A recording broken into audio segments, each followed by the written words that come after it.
good morning to you, our distinguished guests, cultural tastemakers, lovers of excellence, lovers of the finer things of life, ladies and gentlemen.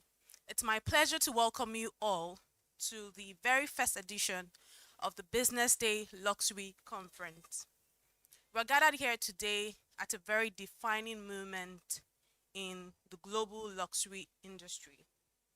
Around the world, luxury is being reimagined. Moving beyond product or exclusivity, we're moving towards experiences, cultural influence, sustainability, and long term value creation. And as some of the traditional luxury capitals are shifting, new centers of influence are emerging, places where wealth, creativity, and identity come together to shape what aspiration looks like today.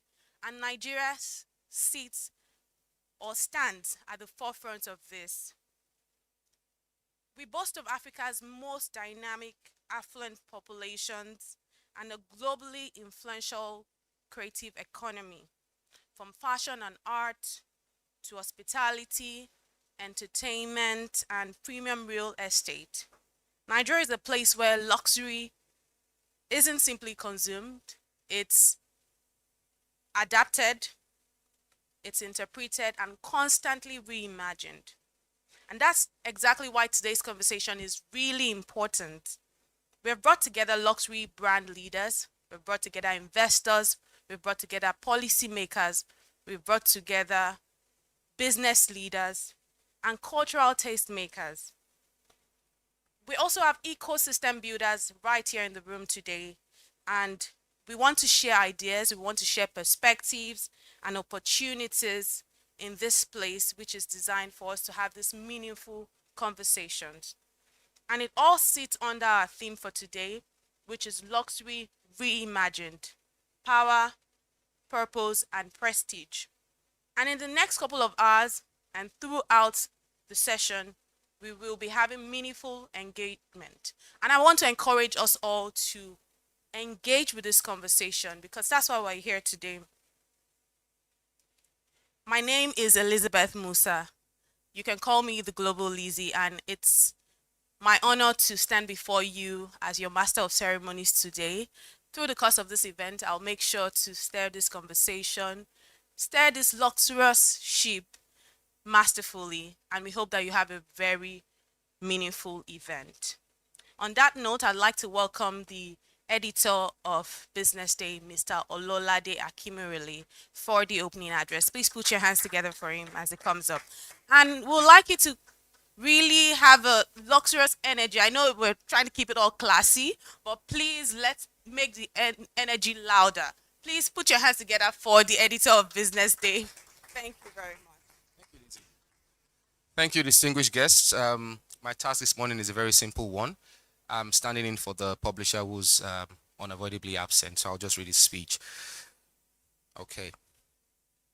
Luxury is being rewritten, not only in Paris, Milan, or Dubai, but increasingly in cities where wealth, culture, and influence are rising simultaneously. Lagos, Abuja, Port Harcourt, Kano, etc. stand firmly among them. Across Africa, private wealth has expanded significantly over the past decade. According to the Henley and Partners Africa Wealth Report, the continent is home to more than 135,000 high net worth individuals and over 20 billionaires, with Nigeria consistently ranking among the continent's largest wealth markets. Nigeria alone accounts for thousands of dollar millionaires and one of Africa's fastest growing concentrations of ultra high net worth families, a reality increasingly visible in real estate, private aviation, art collecting, hospitality, and bespoke lifestyle consumption. At the same time, global luxury is undergoing structural transformation. Insights from Bain and Company indicate that experiential luxury, which is hospitality, travel, fine dining, and cultural immersion, is now outpacing traditional goods in growth, reshaping how prestige is defined and consumed worldwide. Nigeria's luxury market, valued at over $2 billion and projected to approach $4 billion within a decade, sits at the intersection of these shifts. capital expansion, creative influence, and cultural authority. The Business Day Luxury Conference 2026 convenes leaders who understand that luxury leadership today is not simply about selling aspiration, but also about shaping ecosystems. Together, we gather to define how Africa participates not at the margins of luxury's future, but right at the very center.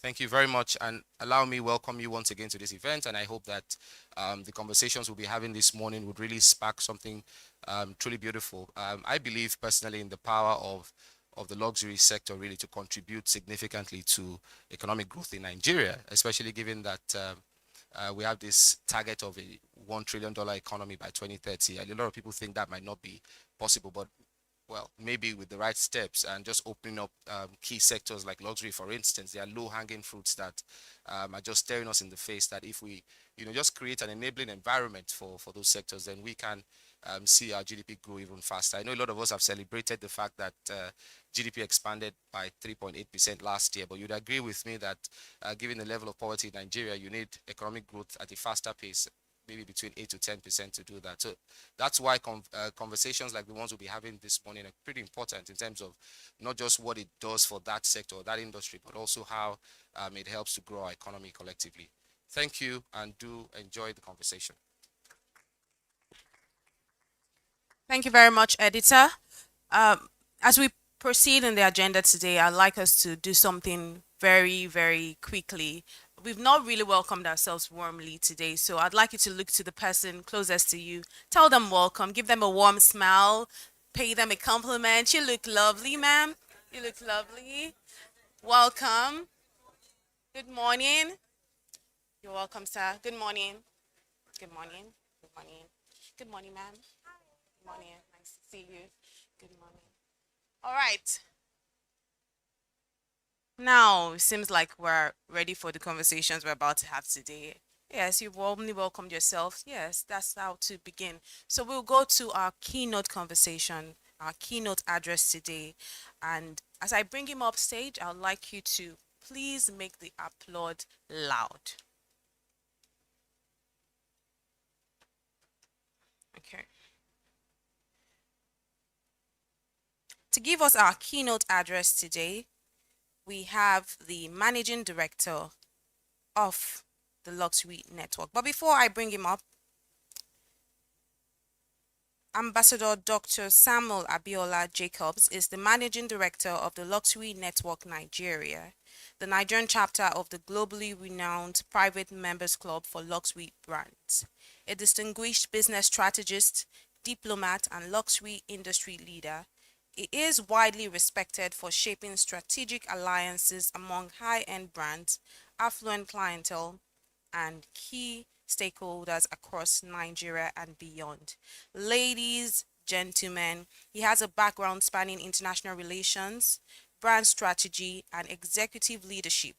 It brings diplomatic finesse and commercial insight to the luxury sector. Under his stewardship, the network has strengthened its position as a premier collaboration platform across real estate, aviation, hospitality, fashion, finance, and lifestyle. Is a sought-after speaker and global envoy. It champions cross-border partnerships, foreign investment, and sustainable growth within Africa's evolving luxury marketplace. Without wasting any more of our time, please join me as I make welcome Ambassador Dr. Samuel Abiola Jacobs. Please put your hands together for him as he comes up.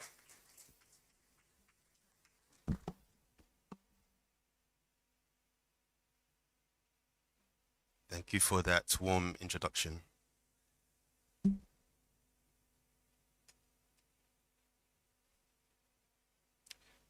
Distinguished guests, captains of industry, global brand custodians, policymakers, creative visionaries, esteemed partners, ladies and gentlemen, good morning. I am Ambassador Dr. Samuel Abiola Jacobs, Managing Director of the Luxury Network Nigeria. For those who may be encountering us for the first time, the Luxury Network is the world's leading luxury affinity marketing group and private business club for premium brands and high-end service providers. We have spent nearly 2 decades internationally and the last 9 years here in Nigeria, building powerful alliances across the luxury ecosystem. With over 40 offices across the world's most influential luxury cities, we have had the privilege of working with some of the most prestigious brands on the planet, several of which are represented here today in this room. At our core, we do one thing exceptionally well. We connect power with power. We facilitate brand partnerships, collaborations, media sharing, product placements, and strategic support for both B2B and B2C experiences, all of which are designed to amplify the equity of every participating brand. We also share a long-standing and very valued relationship with BusinessDay, who are our conveners of today's gathering, and it is therefore both an honor and a strategic privilege for the Luxury Network Nigeria to serve as a technical partner for the BusinessDay Luxury Conference 2026. And I'm delighted to welcome you all. But today, we are not here merely to celebrate luxury. We are here to interrogate it, to challenge it, and perhaps most importantly, to reimagine it. Because the theme of this conference, Luxury Reimagined, Power, Purpose, and Prestige, is not just elegant wording. It is a strategic warning bell. The truth is simple. Luxury as we once understood it is changing, and in fact, the way we understood it is no longer exists that way. And that brings me to the title of today's keynote, which I'm privileged to deliver: From Icons to Ecosystems, Redefining Luxury in the Post-Globalization Era. Now, for nearly 3 decades, the global luxury industry operated in expansion mode. That means new markets, new flagships, new categories, new consumers. But the industry we see in 2025 and 2026 is different. It's no longer expanding at breakneck speed. It is recalibrating. Across Europe, Asia, and North America, and others, the great maisons are confronting a new reality. Slower demand growth in those regions, geopolitical fragmentation, conscious consumption, digital native expectations, and a profound generational shift in values. Luxury today is no longer defined simply by price, rarity, or heritage. Those still matter, but they are no longer sufficient. Luxury is now defined by cultural relevance, by sustainability credibility, by experiential immersion, by emotional resonance, and ecosystem intelligence. In other words, the era of global standardization is quietly ending. What is emerging in its place is something far more nuanced: intelligent localization. Last week, a former director of LVMH made a statement that stayed with me. She said, and I quote, "Luxury's next expansion will not be geographic, it will be human. The next chapter for groups like LVMH, Kering, and Richemont will not be driven by another flagship store, not by another territory, not even by another product extension. It will be driven from within, from the culture they build, from the people they nurture, from the meaning embedded inside their maisons. Because visibility may create attention, but depth creates legacy." Now let's bring the conversation home to Nigeria. Within the global transition lies a profound opportunity. Nigeria today represents one of Africa's most consequential luxury frontiers. The numbers tell a compelling story. Some of those numbers were already mentioned by the editor.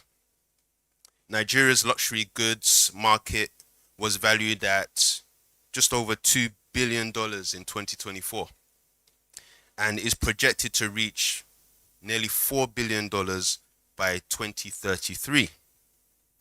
That reflects an annual growth rate of roughly 7.4%. Our high net worth population continues to expand with roughly $16,000 millionaires. Our entrepreneurs are globally mobile. Our creative economy is shaping continental influence, and our diaspora is economically powerful. But we must also confront a structural truth. Nigeria's luxury market remains under-institutionalized. We still face fragmented distribution systems.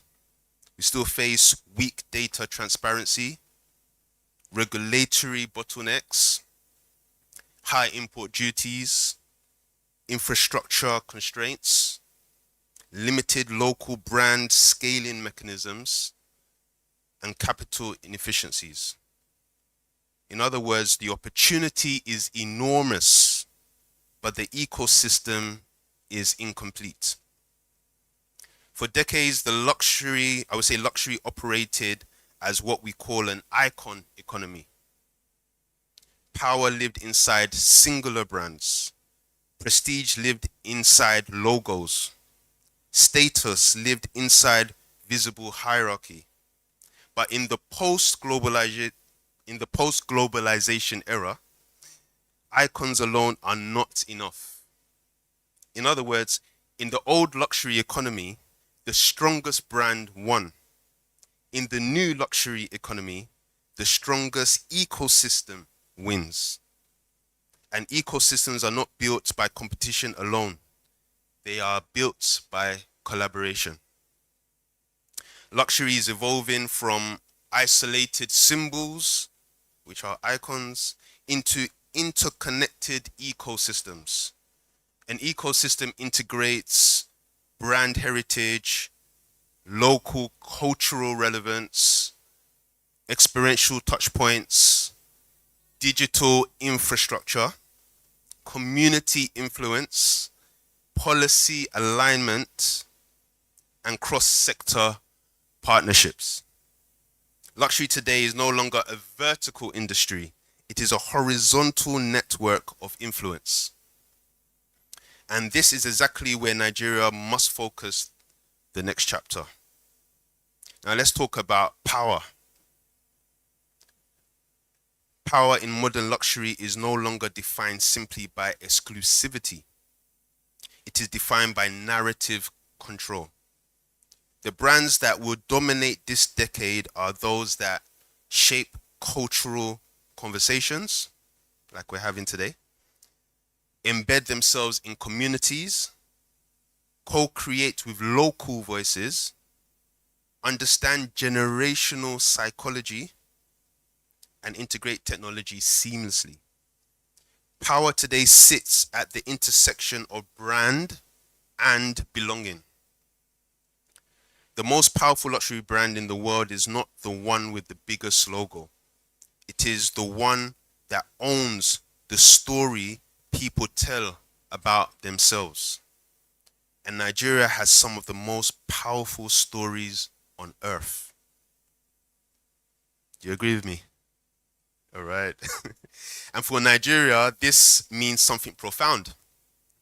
We must move from being consumers of global narratives to becoming co-authors of them.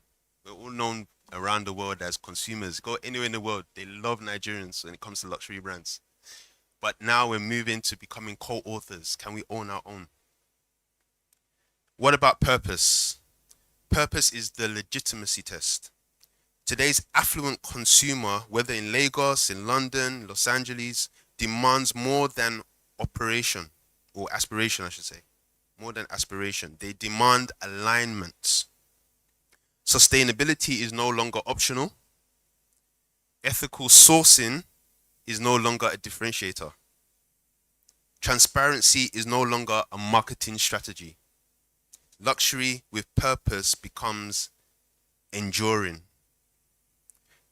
Let me just say that those that I just mentioned, those are basically baseline expectations from anybody that is entering into luxury. It's no longer something we have to promote so much. It's expected now. So luxury without purpose becomes decorative. Luxury with purpose becomes enduring. And for Nigeria, purpose must extend beyond environmental metrics. It must include job creation, for example. It must include creative talent development. It must include infrastructure partnerships, policy engagement, and inclusive growth. Luxury must not sit above society. It must contribute to society. And what is prestige today? Prestige in 2026 is no longer just about ownership. Prestige is the emotional architecture. It is about experience. It is about access. It is about memory.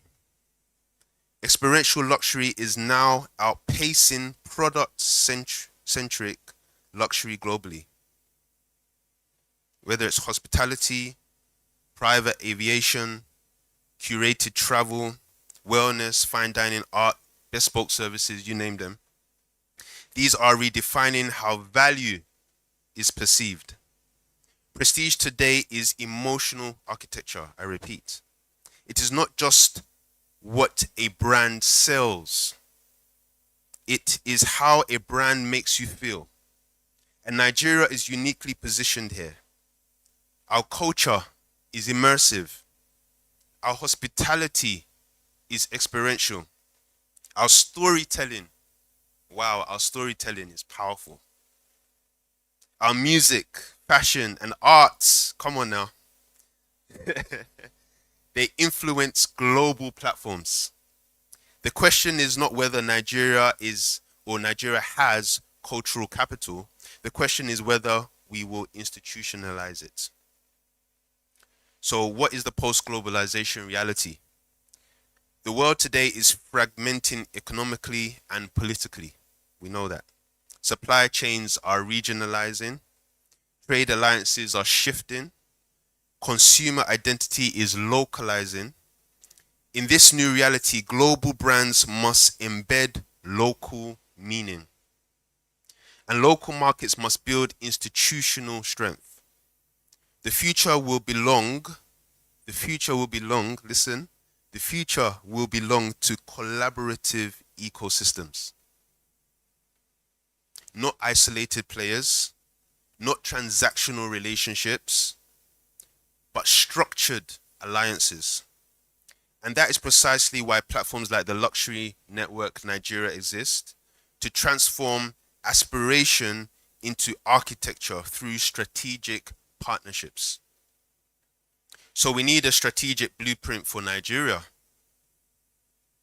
If Nigeria is to transition from frontier market to luxury powerhouse, 5 imperatives must guide us. Number 1, we must institutionalize the luxury market. I think that's what I've been trying to get to. We need data intelligence, regulatory engagement, professional standards, and formal distribution networks and frameworks. Number 2, we must strengthen cross-industry alliances. Luxury intersects with real estate, aviation, banking, art, hospitality, and technology. No single sector can scale alone. Number 3, we must invest in local brand scalability. Nigeria has creative influence. What we must now build is operational excellence. Number 4, we must build trust infrastructure. Trust infrastructure. Trust is the most valuable currency in luxury. I hope you know. Trust. Trust in authenticity, trust in governance, trust in quality, trust in consistency. This infrastructure is not built through marketing. It is built through institutions, standards, accountability, mechanisms, and the accumulated weight of kept promises. And number 5, we must think long-term capital. Luxury is not a short-term trading market. It is a long-term equity play. Investors, developers, and policymakers who approach this sector with short-term expectations will be systematically disappointed. Those who commit to building with patience and structural vigor or rigor will be disproportionately rewarded. I'm looking forward to listening to the other speakers today, who I'm sure will be addressing these areas in more detail. Perhaps the most important shift Nigeria must embrace is this, and I kind of touched on it already. We must move from being a luxury consumption market to becoming a luxury creation ecosystem. We already export culture. We already influence fashion. We already shape global music and arts narratives. Nigeria is no longer just a market for luxury. It is becoming a laboratory for the future of luxury.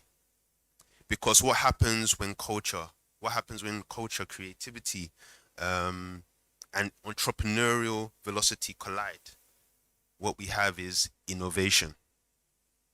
Now we must build the institutional scaffolding that allows that cultural power to compound economically. Nigeria already exports culture to the world. The next step is exporting luxury value. And that requires structure, capital, and ecosystem thinking. This conference is not simply a ceremonial gathering. It is a call to leadership. And that's why we have leaders in the room.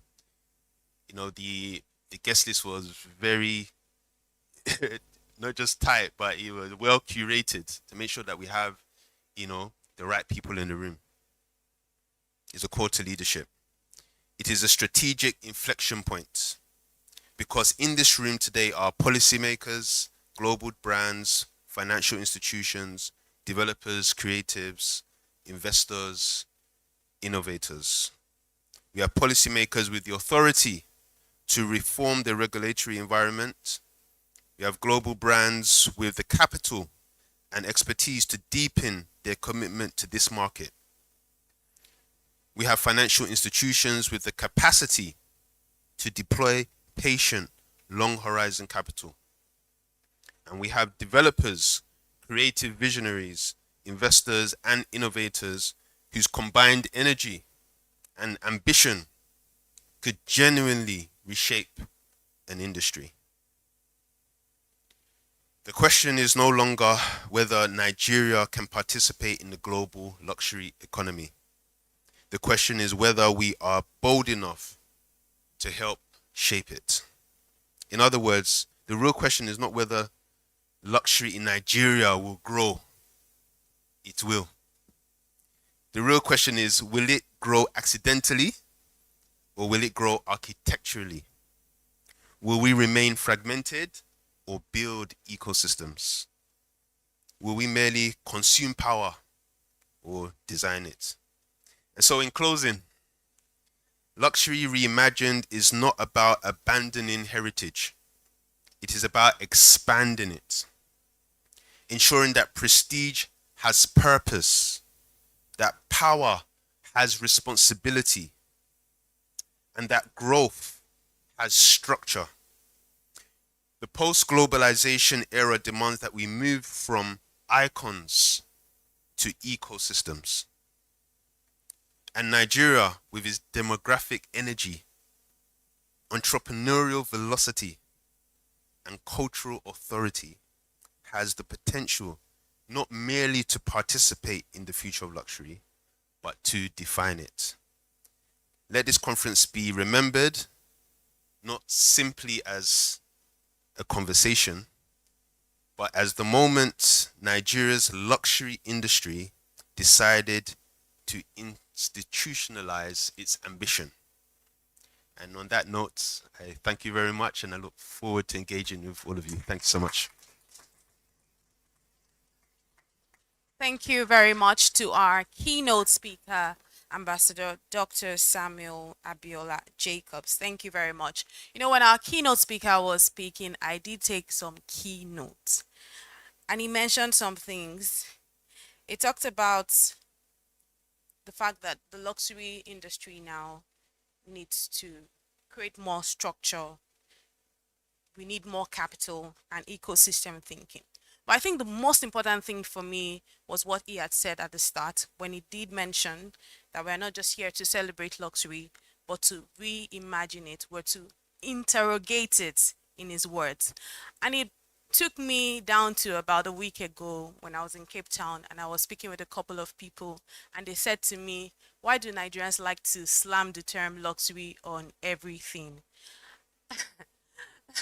And that actually made me pause for a bit. I didn't have an answer because I actually know it's true, even when it doesn't really translate to luxury. And I hope that we do have these conversations here, really honestly, about what we call luxury, how we approach luxury, and just the entirety of it all. And at this juncture, we'll be going for another goodwill message. And I'm hoping that the conversation, the goodwill message, will bring us something more food for thought, hopefully. Once I welcome you upstage, I want us to make the applause as loud as we've started with. We have to keep the momentum going and sustain it up until the end of this event. So please join me as I make welcome. He is the Chief Partnership and Ecosystems Officer at Wema Bank and the Chairman of the Committee of E-Business Industry Heads. Is a certified cards and e-payment expert. Is recognized for his innovative contributions to electronic payment products, ecosystem development, operations, and marketing. He has extensive experience deepening corporate relationships with government institutions, businesses, and consumers to drive digital adoption and value-added transactions. As the CEBIA Chairman, he leads industry stakeholder engagement and regulatory advocacy, advancing financial inclusion and strengthening Nigeria's digital payment ecosystem through collaboration, technology, innovation, and strategic partnerships. Distinguished guests, ladies, gentlemen, cultural tastemakers, please join me as I make welcome Ajibade Laolu Adewale. Is the Chairman, Committee of E-Business Industry Heads. Thank you so much. Thank you. And my leg was shaking small. I said, what's going on here? It shouldn't be. You say you don't understand what he was saying, luxury and all that. They're already pressing our neck, too much safe. If you want your neck to be pressed, just go to Instagram. Your neck shall be pressed. So I think luxury is already in Nigeria, like I said. And thank you, Ambassador. When you said you connect power to power, I was wondering if BusinessDay invited EKDC and IKDC. Because those people are still finding it difficult to connect power to power, But then, thank you for such a very beautiful speech. It makes it very difficult for me, and I realize that I'm not supposed to be a keynote speaker, just goodwill. So even if I go back to my seat now, I've done a good job, But I work in the finance space, precisely digital finance. I've been a banker all my life, but currently for me to be the chair at CB is Committee of Electronic Businesses. So those people responsible for giving you cards, making sure that you are able to do banking transactions virtually without going to a bank, And if you look at that twist very well, you see that we have applied luxury to it. That's why with your simple card, without paying for business class, you can see enter the lounge, corner to corner, So you can see use those kind of things to enter through corner. If you check the new alert app, depending on what your balance is, you will see the color of the app. Yes. So if I look at you and see your alert, it's that burgundy color. I know that your balance is not doing well. But if I see Dr. James alert app and it shows black, without telling me, I can tell that baddest girl ever live it. So thank you. I have a very short speech. I won't be as eloquent as ambassador. I think you schooled abroad, right?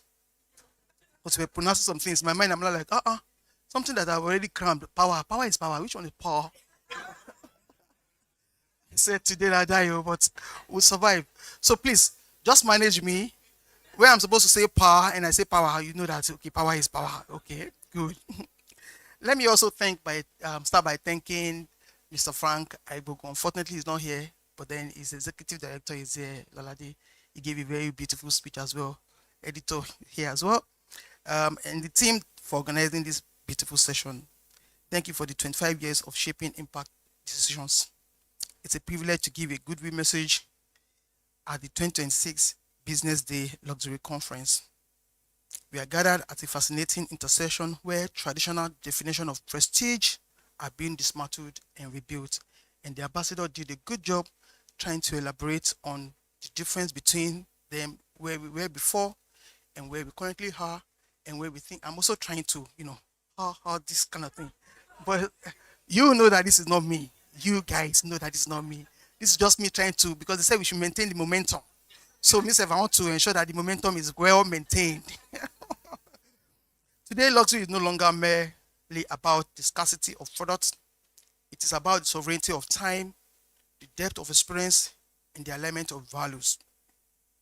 As we explore the theme, luxury reimagined, power, purpose, and prestige, I want to touch briefly on how strategic capital acts as a silent engine driving this transformation across hospitality, real estate, finance, governance, and mobility, including neck pressing.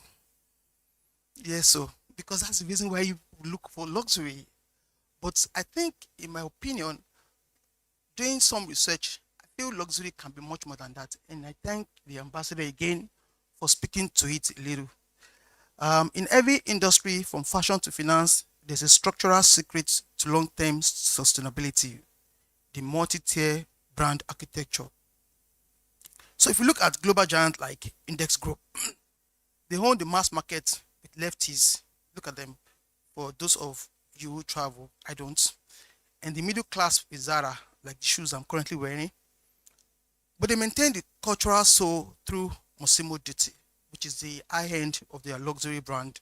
And of course, if you also look at the Volkswagen Group, where they build the pop people's car, Volks, it is extremely prestige of Bentley, Lamborghini, and Porsche that provides the halo effect, an aura of engineering excellence that trickles down to every Volkswagen Skoda vehicle that they produce. So they have the entry point, but then they use the luxury to sell those entry point vehicles. If you know that they are the same producers of your dream Lamborghini car, you will know that if they can do this big engine, well, this one shouldn't be as bad. So you go for the one that your money can buy without stealing. The advantage of a luxury brand is not just in high margins, it is in economic resilience. Luxury consumers are often recession proof, so it's not like a God I beg kind of purchase. You know what I mean by God I beg. But if you want to, regardless of whatever, petrol is 1,005, and this one say, I don't want to buy Benz. Why? They say you used to eat petrol. No, somebody wants luxury will not think about the price of petrol.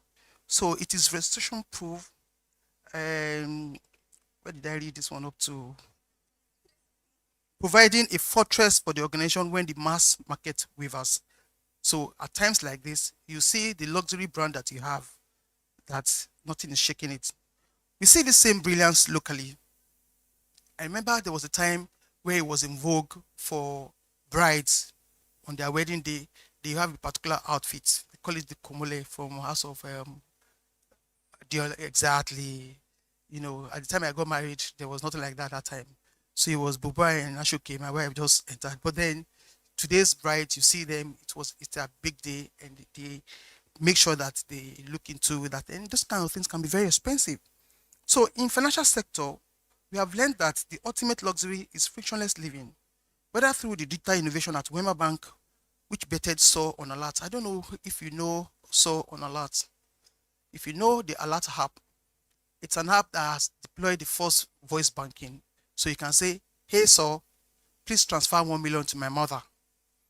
And of course, Saw will reply you, you do not have the account balance is 50,000 naira. I don't have 1 million to transfer to you. I mean, just some convenience for somebody who is trying to perform bank. It's not like you can't log into your app and transfer the money, but it comes with some neck pressing. You are in front of the people who have been shaming you, and you say, hey, so what's my account balance? And so says, your account balance is 99999, and it keeps reading that 99999. But you know you can't go and try it when your account balance is 50k or 500 naira. So we just embarrass you in public. The first voice banking in Africa, or the industry-wide standards we champion at CB. The goal is to move beyond banking products and into the lives of our customers. High net worth individuals no longer choose the bank for the vault. They choose it for an ecosystem. So say the perfumes, they come into Wema Bank and say, I want to have a partnership with you to create an event in your banking. Or yes, they can go to a hotel, they can go to the George and say, yes, can we get a room? They can afford it, but they want to bring it home to our customers. And so they've come to our premium branch to say, hey, can I host a couple of friends here? And then we'll bring ambassador to come and give an opening speech there, speech there. So we create all those things together. And these are the kind of things that the big boys sort of are looking for. They no longer look for a bank that has a vault that can keep their money. Anybody can keep your money. People who pay money pay, they are keeping your money. I mean, money pay, they are keeping your money. But people want, HNIs want people who can give them much more than that. They choose it for an ecosystem by integrating luxury lifestyle services like bespoke travel, exclusive access, and private concierge. Banks acquire customers who stay for the experience, not just the interest rates. Strategic capital fuels the luxury automotive innovation sector by providing sophisticated financing for premium mobility, including loans for a second citizenship. Dr. Jane is not listening to me. Including loans for second citizenship. We aren't just selling a loan, we're enabling the prestige of seamless movement. So somebody says, each time I want to travel to one country with a Nigerian passport, I'm required to go and look for a visa and all that. How about looking for a Portuguese second citizenship? It's not because Portugal, of course, I think it's boring, I suppose, but Niger, Groove Day. So you still want to maintain that your steez as a Nigerian, but with an option to be able to move around the world. But your money is not complete. Let's say you're a big boy, but the big boy is still having small level. So you can come to us, we work with some of our partners here, and then we provide that loan for you to get a second citizenship. I don't know if you paid for adverts, so I'm trying not to market you too much here. But those are the kind of things financial institutions do to keep their customers. The modern luxury customer is an activist consumer. Yeah, they always know their rights. They demand that their prestige does not come at the cost of the planet or social equity. In markets like Lagos and Abuja, strategic capital is pivoting towards green architecture and sustainable luxury living. I live in Abuja now, and an average house, so I moved to Abuja 1st of January, and I was trying to get a place for myself. Number one of what I'm looking for is a smart home. The suffer that I suffered in Lagos, I cannot go and repeat it in Abuja. So I'm looking for green area. In fact, every time I talk to a realtor in Abuja, they are wondering that your house in Lagos must be, because of us, me that I know that suffer won't kill me for this Lagos. So in that Abuja, I'm making demands, especially when I know that I'm not the one paying. So let me enjoy that inconvenience that they've moved me to Abuja. Let me enjoy it very well. So in market like Lagos and Abuja, strategic capital is pivoting towards green architecture and sustainable luxury living. As financial leaders, we prioritize funding for developments that honor environmental stewardship with maintaining the highest standard of power and prestige. Globally, leading banks use luxury offerings to preserve heritage. By sponsoring arts and cultural preservation, they ensure that identity remains at the core of their brands. So all these things that some of our partners in Nigeria are trying to do, it's not new. So you see someone sponsoring art and culture or art display, is to because these are the things that interest HNIs abroad. And I think that started interesting HNIs in Nigeria. I don't really like art like that. It's hobby of the rich. But because I want to be rich, I like to imagine myself playing polo, going to art exhibitions. And so when I was invited to give goodwill message, I said, Lai, today I'll keep myself there. Naturally, I wear dark color suits as a banker, but today I just let me swag it. I don't trust all of you. You people will come looking great. I said today, let me swag it. Let all of us kill ourselves here today. So this is not my real dressing. You'll have probably seen me in dark color suits. I'm just trying to disguise. The future of identity and luxury is where the most significant shift is occurring. Luxury is now a statement of purpose, neck pressing. From the JP Morgan Reserve partnership with Amex Centurion, global brands have used luxury as a club where membership signifies a shared identity. In Nigeria, we are mirroring this by creating private banking tiers that offer more than just wealth management. They offer a community of purpose driven leaders. As I wrap up my small speech with a lot of jabs, I think the reimagined luxury of 2026 and beyond is one where power is used to create access, purpose drives every investment, and prestige is earned through impact. I believe that strategic capital should not just fund luxury, it should fuel a lifestyle that is sustainable, culturally, culturally resonant, and deeply personal. For the bankers in the room, we are not just bankers, we are the architects of the infrastructure that allows luxury imagined to flourish. I urge everyone to kindly listen to the experts when they come on stage to come and tell us as they deep dive into the verticals of the panel session. Thank you, everyone.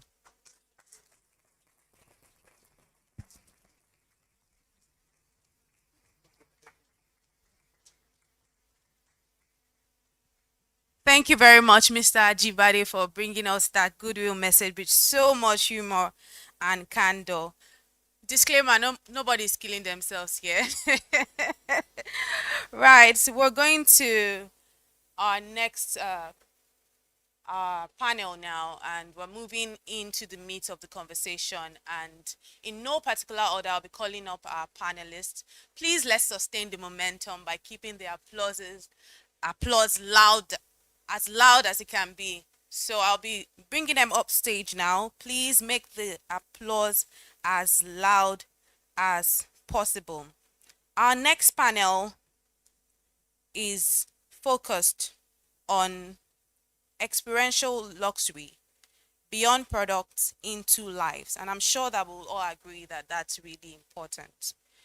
On this panel, we have HNI and Partnerships Manager at Celebrate Life, Wonuola Bonojo. But I'd like to, let you know who she is.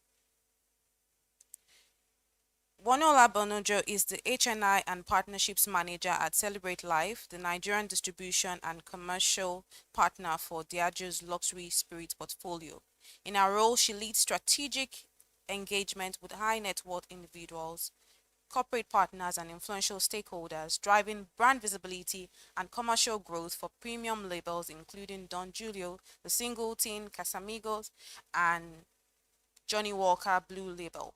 Our work sits at the intersection of luxury partnerships and strategy designing high touch experiences that deepen brand affinity while unlocking new revenue opportunities in Nigeria's premium consumer market. Before joining Celebrate Life, Wonuola built a diverse career spanning capital markets, venture ecosystems, and high growth businesses, working closely with founders and investors across Africa to support fundraising, governance, and market expression. she began her career at Access Bank.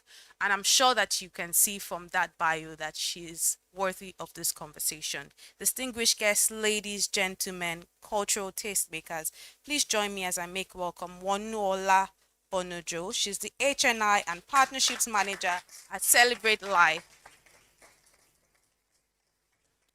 Thank you so much for keeping the applause up. And still on this panel this morning, we have joining us the Managing Director of VAVA Project. He's a seasoned civil engineer and construction executive with over 25 years of experience across infrastructure, development, marine engineering, and large-scale real estate projects. He's a graduate of civil engineering from the University of Ilorin, is a corporate member of the Nigerian Society of Engineers and registered with the Council for the Regulation of Engineering in Nigeria. His career spans major engineering and construction roles across Nigeria and South Africa, including work with Frankie Powell's and Greenacre Process Engineering. He has managed significant projects such as petroleum storage facilities in Apapa and multiple residential and hospitality projects in Lagos. Previously, he was the executive director of project at Deluxe Residences Limited, where he oversaw the delivery of over 500 residential units. Is currently co-founder of VAVA Projects, leading the development of premium residential projects, including Junior Court in Lekki Phase 1. Distinguished guests, ladies, gentlemen, please join me as I make welcome Engineer Abubakar Sheriff. Is the MD of VAVA Projects. Thank you for that applause. And still joining us on this panel, and like I said, it's in no particular order. On this panel today is the founder of Shinde Signature Limited. I hope I got that correctly. on Is joining us on this panel. I'm just going to read a quick bio. Is a seasoned entrepreneur with over 4 decades of business leadership spanning telecommunications, creative services, and luxury retail. He began his career as a graphic artist. He later became a pioneer in Nigeria's telecommunications sector through SNS Wireless. He is the founder of Shinde Signature Limited, a luxury fragrance retail and distribution company established in 2020. Through its retail chain, Salon de Parfum, he has built a distinctive platform connecting fragrance enthusiasts with rare and exclusive perfumes from around the world. Under his leadership, the brand has expanded to multiple retail locations across Nigeria and has partnered with international fragrance houses. Beyond business, he is committed to philanthropy, supporting communities through the John 8 verse 32 Foundation and Rosula Foundation, which reflects his dedication to social impact and enterprise development. Distinguished guests, ladies, gentlemen, cultural tastemakers, investors, policymakers, please join me as I make welcome Mr. Olufemi Olasheinde Olushola.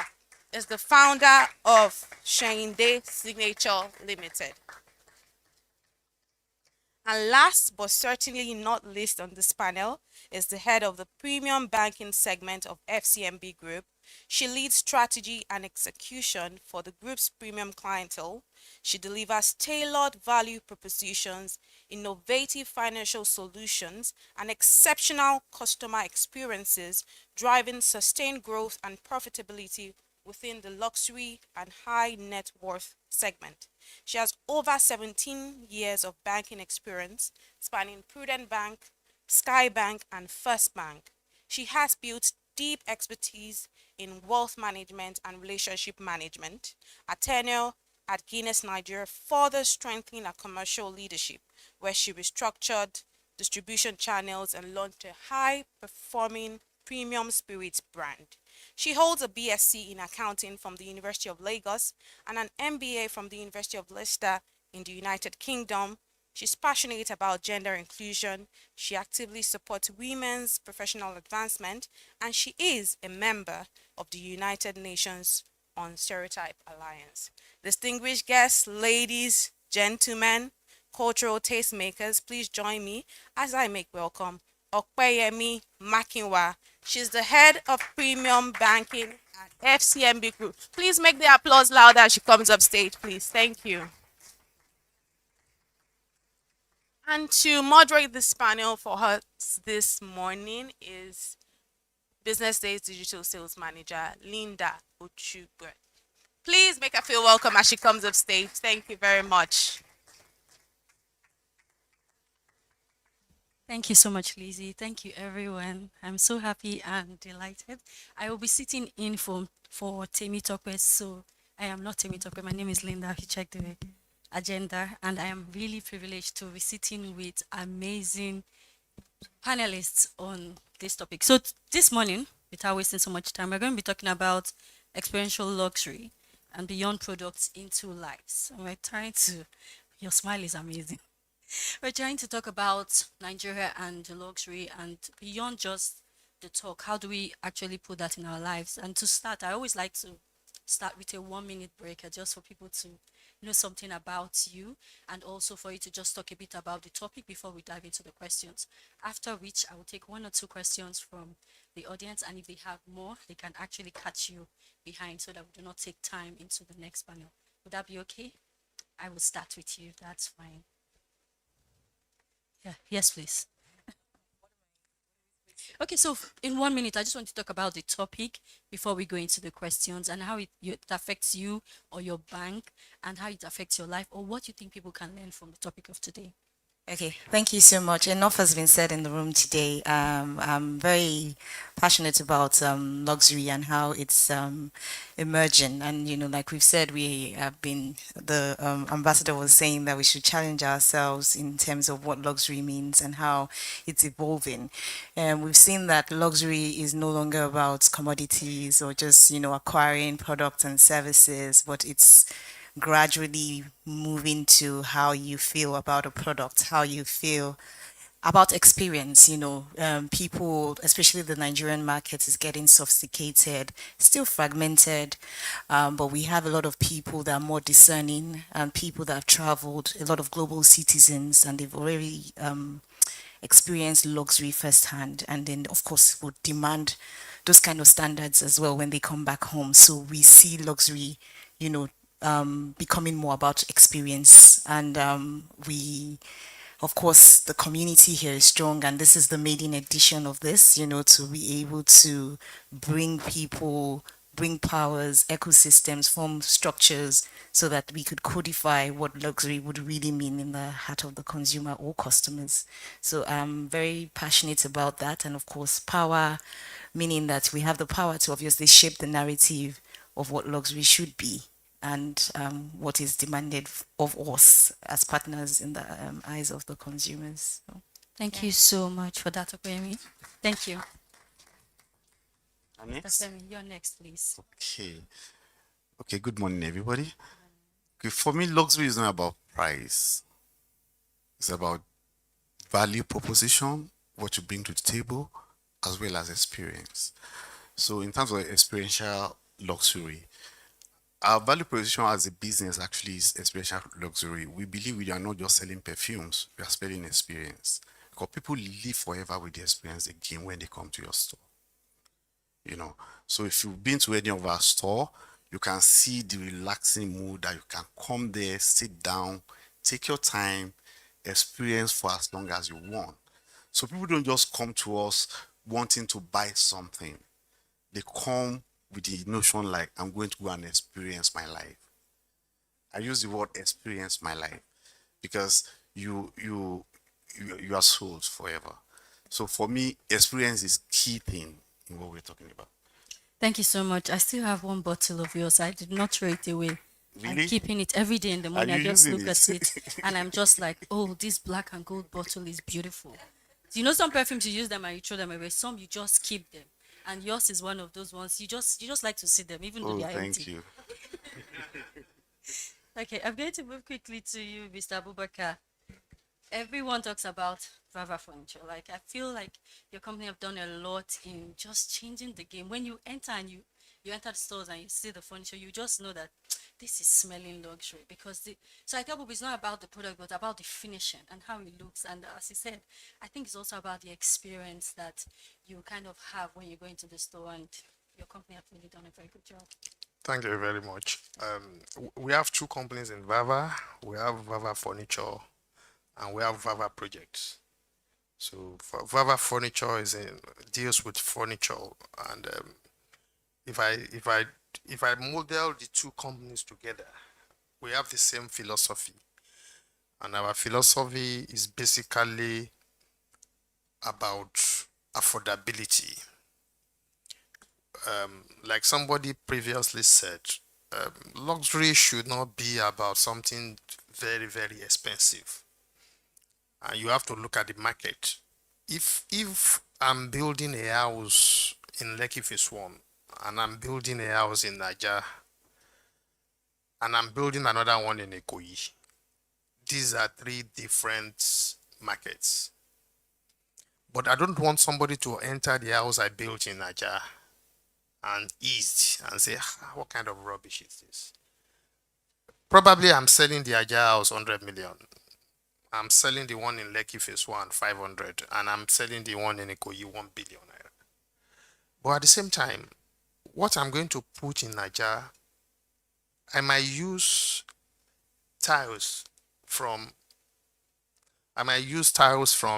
Royal, for example. Don't let me mention names. Say I use tiles that are not very, very expensive. I use doors that are not very, very expensive. But because they are not very, very expensive, does not mean that they are not good. Does not mean that the workmanship I'm going to put in that environment will not be perfect. So when you look at all those kind of things, what we mean by our brand is that any project Vava is involved and you get there, you will see our signature. This is a low budget project by Vava. But at the same time, when you enter that environment, you will have the feel that, okay, this is fantastic for this market. So at the same time, if you move to the middle market, like Lekki Phase 1, you will see that, okay, this is Vava. And this is premium as well for this environment. So if I come to Ikoyi, it will be a different ball game, the same quality, but the kind of sanitary fittings I will use here, this kind of sanitary fittings I will use at Aja, will be different. But I'm not going to use sanitary fittings that when the occupier take over the properties in 3 months, it start getting cracked. No, it has to be a very quality and everlasting product. The same thing with our furniture company. We have different kind of furnitures. We have affordable that if you put them in your house, you can enjoy them for the next 20 years. You understand? So that is the way we've modeled our company to make sure that for every cadre of the society, we have products that suits their purpose. Thank you so much. Thank you. I'm going to run quickly next to you, Wanu. And I would just want in 1 minute for you to just tell us what the topic means to you. So for me, I think luxury experiences. So I work with Celebrate Life, which is Diageo and Blue Label. So again, it's not just about the product and the whiskey, but creating experiences for our consumers, making it personal for them. So we have whiskey tastings that we do in our office. And when you come in, we invite you, we let you know your tasting profile. So while we walk you through all our different whiskeys in our portfolio, you know what you can create a connection with. So luxury is being able to create our storytelling and create an experience for our consumers with the storytelling that we have. Thank you so much. Thank you for that. Okay, so just hold the mic. Okay. I'm going to start with you. Okay. So my first question for you is, globally, luxury brands are discovering that the most powerful asset is no longer the product, but the experience surrounding it. From your work with premium spirits and curated events, what truly differentiates a luxury experience from a high-end gathering? So a high-end gathering is about the aesthetics and the access, But a luxury experience actually looks about, like it thinks about who the audience is, who the consumers are, and it tries to create a link between the audience and the product. So, for example, we have our singleton escapes. When clients come in, it's like a day afternoon party that we have. We have masseuses there to give them massages. So it's not just about sampling the alcohol, but actually ensuring that when they come in, they have an experience that they can relate to. And when they leave there, they have memories with their friends or whoever they attend the party with. Please, when next are you inviting me? Don't worry, get my number. We have a lot of events that we do. I will definitely. But please, if you know you're going to join me, just also write your number down so we can give it to you because I feel like the experience is really good. I'm going to jump quickly next to you, Mr. Abubakar. I'll just follow the same order. So when we talk about luxury real estate, and it's really exciting to hear you speak because I only knew about the furniture side of the business. I really didn't know that there was a project side, which is really good. Luxury real estate used to focus on size and location. Now, today it's about lifestyle. And from your experience developing premium residences in Lagos, how has the meaning of luxury living really translated and how has it changed from what it used to be before? Thank you very much. You see, before, maybe let's say about 15, 20 years ago, the real estate industry in Lagos was still in its infancy, and you realize that we don't have as many developments as we have today. And please come again with the question. We're just talking about your projects and how it has changed from just size, location to luxury and how you are making impact, which you explained earlier, but Okay, we're just trying to okay. translate it. So if you look at most of the, like I said, so many years ago, you are looking at the, if you are looking at the real estate in Lagos, you realize that it was still at its infancy, and government itself is not really doing much to aid the development, you know. But things has changed a lot over years, and you realize that even if you want to buy a house, the first thing you have to look at is road network to that environment. You know, the first impression that you give a buyer is infrastructure. How do you get to a place where you have a house, and the thought on their mind is you want me to buy a house here, what is going to happen during the rainy season? You know, even no matter how fantastic what you are building in that environment. So you have to look at all that, and it's changing a lot because you have to give kudos to Lagos State government. They've really done a lot in terms of changing the landscape of so many areas. Even in Ikoyi here, you can see the dramatic transformation they have done to roads and infrastructure. Although we still hope that they are going to do more. You know, streets, so many streets in Ikoyi, you know, they are doing them, and all these are aiding a lot of people that are coming there to do their business. So the basic things there is that if you look at it, you realize that there has been some changes in this environment, not only Ikoyi, the whole of Lagos, you know, and it has really impacted a lot on the impression and market perception of the people that are coming into real estate as investors. So that is the first aspect of it. The second aspect of it is how have we grown in architecture over years? You know, how have we grown in architecture, in conceptualization of projects, and a lot of things like that. So it has been a positive development, and I believe that the trend will continue to go higher. Thank you so much for that. Thank you. I'm going to jump quickly to Mr. Femi. My first question for you. Fragrance has become one of the fastest growing segments of the luxury market globally. What factors are driving the rise of perfume culture in Nigeria? I hope it's not the heat and the weather. Like my friend said, neck pressing, social media. I mean, people don't wear perfume anymore. They also show what they wear. They post it. So you're looking at the bottle, the presentation is much more than smelling. As you agree with me, perfume is the most subjective thing in the world. So if you say it smells nice, it doesn't mean it smells nice to the second person. You are simply saying it smells nice to you. So how do I digitally transmit what I sell and the quality of what I sell to you if you cannot experience it?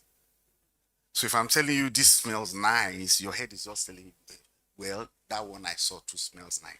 So you are kind of putting them apart in that instance. But to be honest with you, I think we are all just simply going back to basics.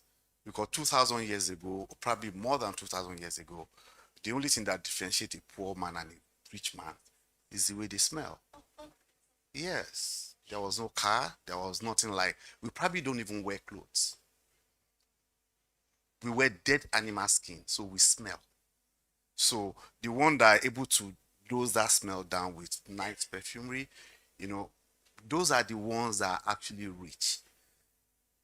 Remember when the wise men went to visit Jesus Christ? They gave 2 perfume and gold. That tells you how important perfume has always been. So I'm not surprised that people are beginning to understand the importance of perfumes now. You understand what I'm saying? Yes, I do. So, and I mean, think about it. The semen doesn't have a eye, but trace the female hair through the smell of the egg. So before you are even created, you already have a sense receptor, I mean smell receptor. The first day you came out of your mom, you can't see, you can only smell her. So meaning your smell sense is well developed even before you come. So I think it's the greatest part of any human being to really smell nice. We're all just going back home.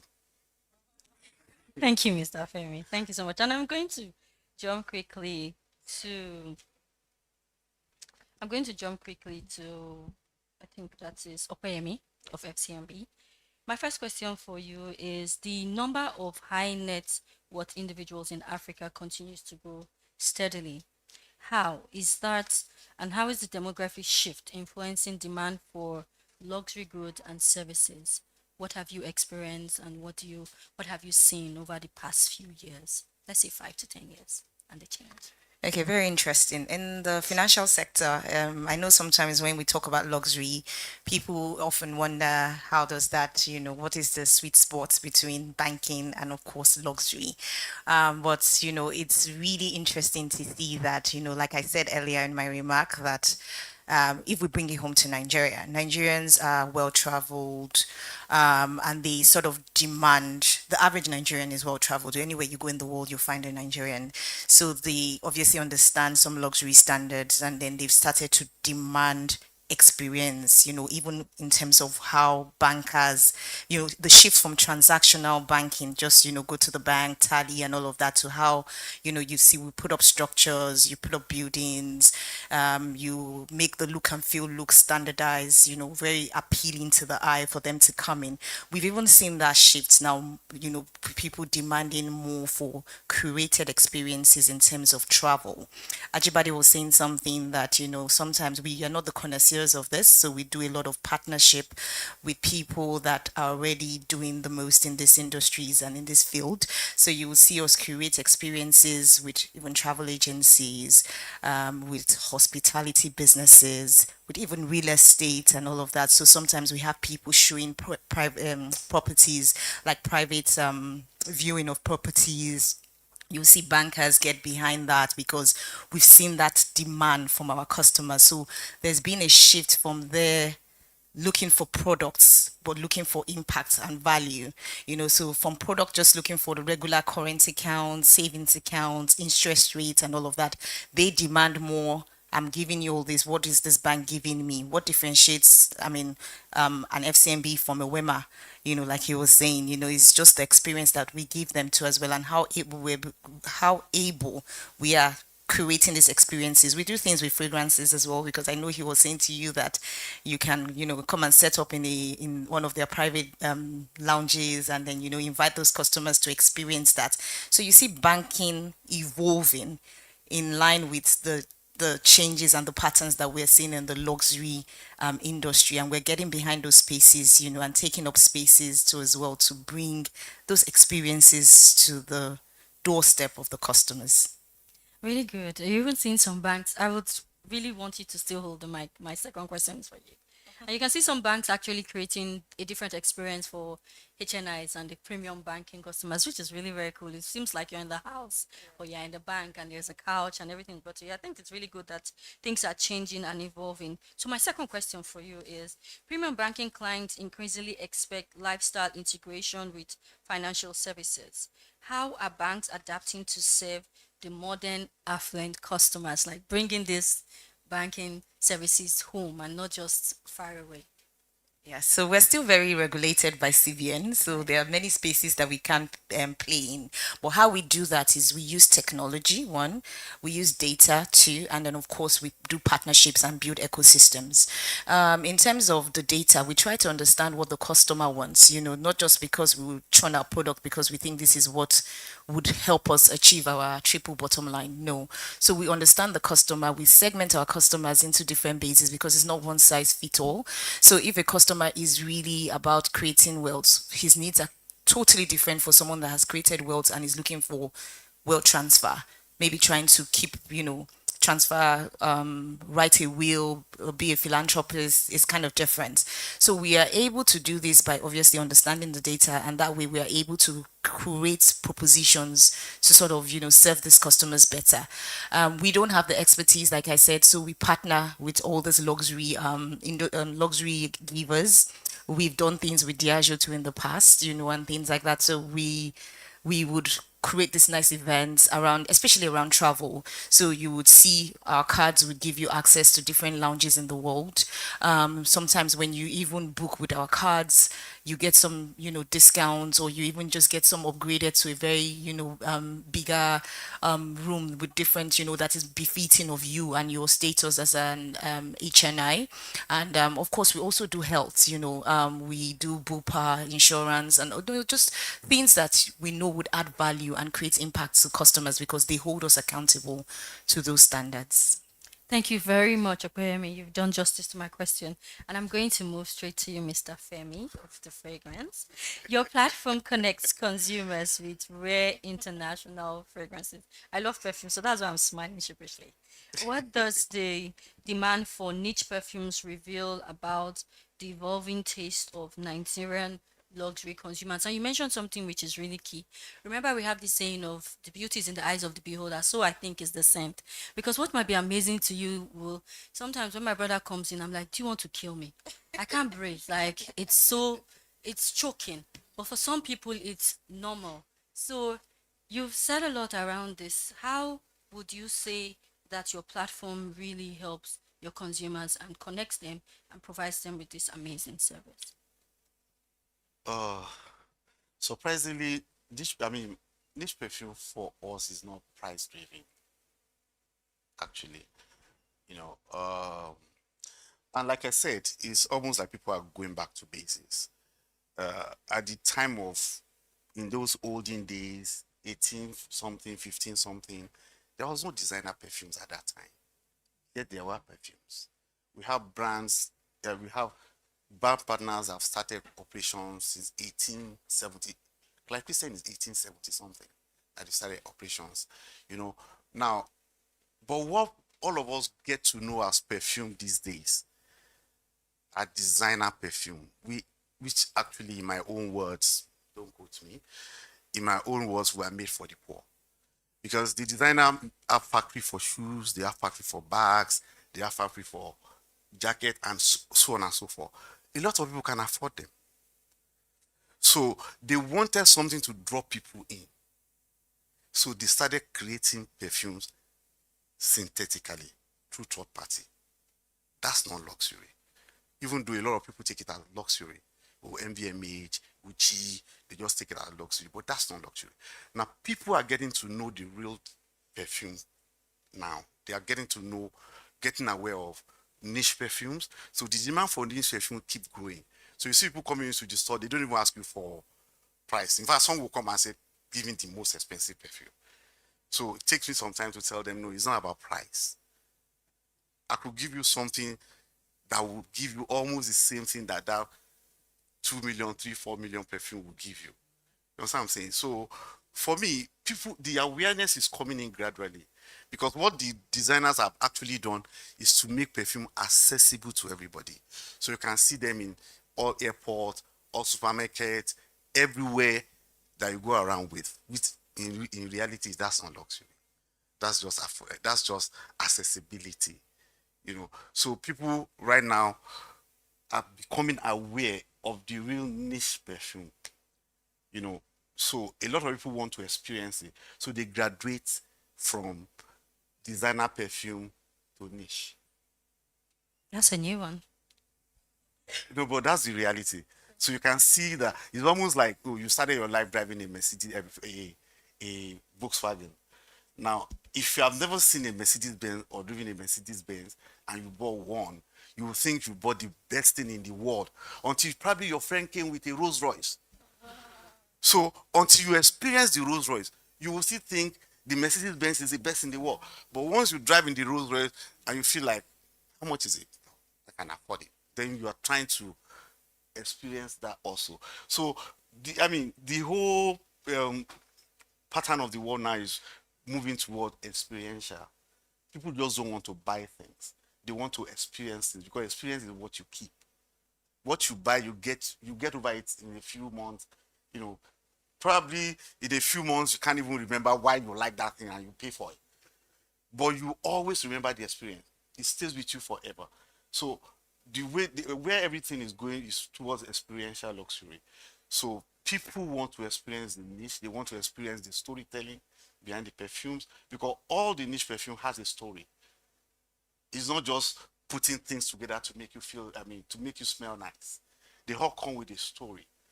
You know, that once you see, even the story alone will make you want to experience it. How does it feel? I have one perfume in the store called Eshu. The day I brought everybody Eshu, devil. How can you wear a perfume called devil? It wasn't made by a Nigerian. It was made by a guy from Bangkok. Now, when you read about the perfume, the guy wants to encapsulate the character of the Eshu into the perfume, which is deceitfulness, lying, and everything. So when you wear the perfume, it changes. It develops so much that 1 minute is smelling like this, the next minute you are smelling something else, the next minute you are smelling. So people that saw you an hour ago, did you go home? What happened? You change your perfume. It's still the same perfume.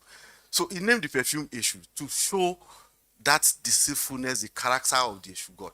So you see people coming up with the perfume is craft. It's almost like saying a Mona Lisa original painting through stroke a Mona Lisa reproductive painting.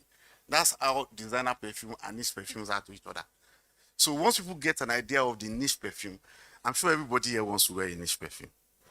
Because the way I'm talking, you want to actually experience it. So that's what it does. Yeah. Thank you so much, Mr. Femi. I'm going to jump quickly to Mr. Abubakar. So my next question for you is that you have spent over 2 decades building infrastructure and residential development. What distinguishes a luxury resident from simply an expensive building? Thank you very much. When we say something is very, very expensive, it simply means that the owner spent a lot of money. He has used the best materials. He has used the best equipment in the building. Probably he has given it to the best contractor to build. The kitchen is a brand from France, the WCs from one of the biggest brands in the world. The kitchen cabinets, the wardrobes, the light fittings, the tiles. These are very, very expensive things, He has invested a lot of money, and that's what makes that building to be very, very expensive. But if you look at all these things we are talking about now, they cannot function on their own independently. You need functionality, and that is where luxury comes in.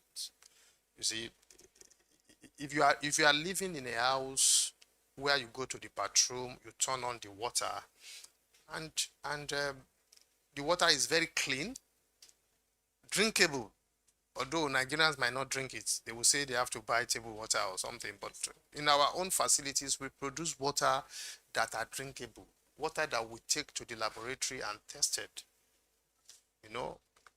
One of our first projects, the Junior Court on Admiralty Way, is the tallest building on Admiralty. We invested a lot of money in the water supply. So if you look at that, you realize that, okay, if I'm in this environment, I have good water supply. My clothes will not get dirty in the laundry machine because the water is not good. My sanitary fittings will not be corroded. My taps will not change color. So that is luxury experience. The functionality of your elevators, not elevators that breaks down every day. So when you are making choice of your elevator, you have to ensure that, okay, I want my client to have experience of luxury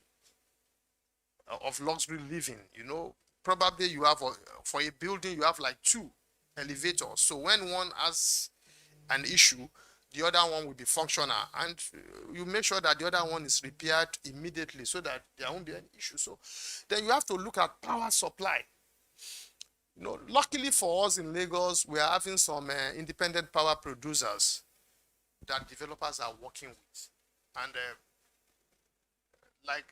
in Lekki Phase 1, there is one now, Viatan, very, very expensive, more than eco distribution, but I can look at their services, and I can tell you that they have the rate of their power supply is more constant and consistent than NEPA. Number 2, they have the control of their power system is so regular. The system is so consistent that it doesn't destroy your appliances. Just like some experiences we used to have with some of these, whether Ikeja distribution or Eco distribution, where you see that most of your appliances are destroyed because of power surge. They don't have all that. So most of your equipment are safe. And like I said earlier, luxury is about functionality, is about the kind of water supply you give people in an environment. So no matter how much you invested in a building, if there is no good infrastructure like road that leads to that environment, I don't think you are having any luxury experience, because anytime you are going home, you will not be happy. You feel that, before I will get to this Jaga Jaga road now, when there is rain, when you wash your car, and it's raining and you go out, that means you have to take it back to car wash again, So if you are living in a luxury environment, it's all those things should be there. Good road, access to your properties. The second one is power supply to your properties, devoid of noises, generator, noise, all those kind of things. So you have to look at selection of locations to say, okay, if actually I want to provide luxury for people, I need to be location conscious, so that whenever I'm putting my buildings, all these facilities must be there, or they are going to be there before I complete it. Water supply is very, very important. A lot of people in Lekki, they buy water. I see tankers moving around, even in VI, the water produced. So you have to really invest a lot of money. And people are doing it, the reverse osmosis system and the treatment system, you incorporate them together. It costs a lot of money, but on the long run, you are giving your subscribers and occupiers peace of mind. So expensive buildings, yes, but when you want to merge it with luxury, there must be functionality. Thank you very much. Thank you so much. And I'm going to take my last question, which will be going to Wanu, if you're ready for me. Okay, and if you have questions in the audience, please raise your hand and Lizzie will come to you. We'll just take one or two before we wrap up. So for one, okay, 1 minute. Okay, so for Wanu, my next question for you is, premium spirits have historically been symbols of status and Shegun Hassad. Who defines what luxury is and where is it housed? Who do we look to for luxury?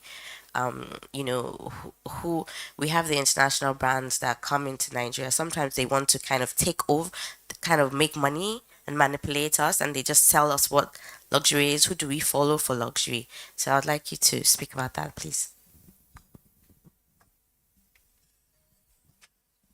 Sorry. Ademide, that's your name, yeah? Okay, thank you. Very, very interesting question. And Ambassador touched on it and he said something about localization. I actually quite like that because at my time in Diageo, it was something we used to debate a lot because would dictates the trend?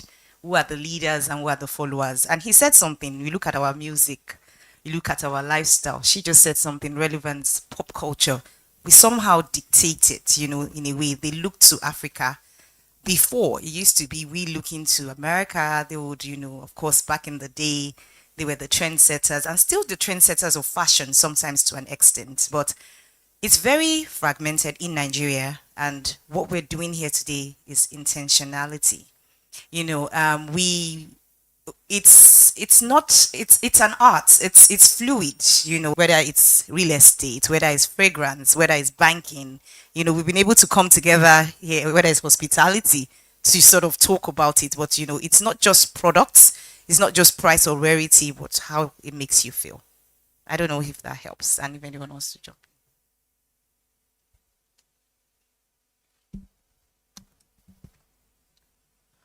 Good morning, everyone. So, my question is for anyone that could answer. So, my question is, how are you able to like upscale? Can you hear me? Okay. How are you able to upscale luxury? Like with luxury being your end goal, owning a business. How are you able to do that with like regulatory compliance in Nigeria? You know how you have like NDPA and like having to um ensure that the data subjects that you're protecting their data, you have to do it in a particular standard, a particular way. Like, how are you able to balance luxury with like regulatory compliance in Nigeria? So anyone that can answer that question, thank you. Okay, thank you. I think regulatory compliance in Nigeria, you always have to be on your toes with it because it changes every day. But just ensuring that you are aware of what it is and doing what is right.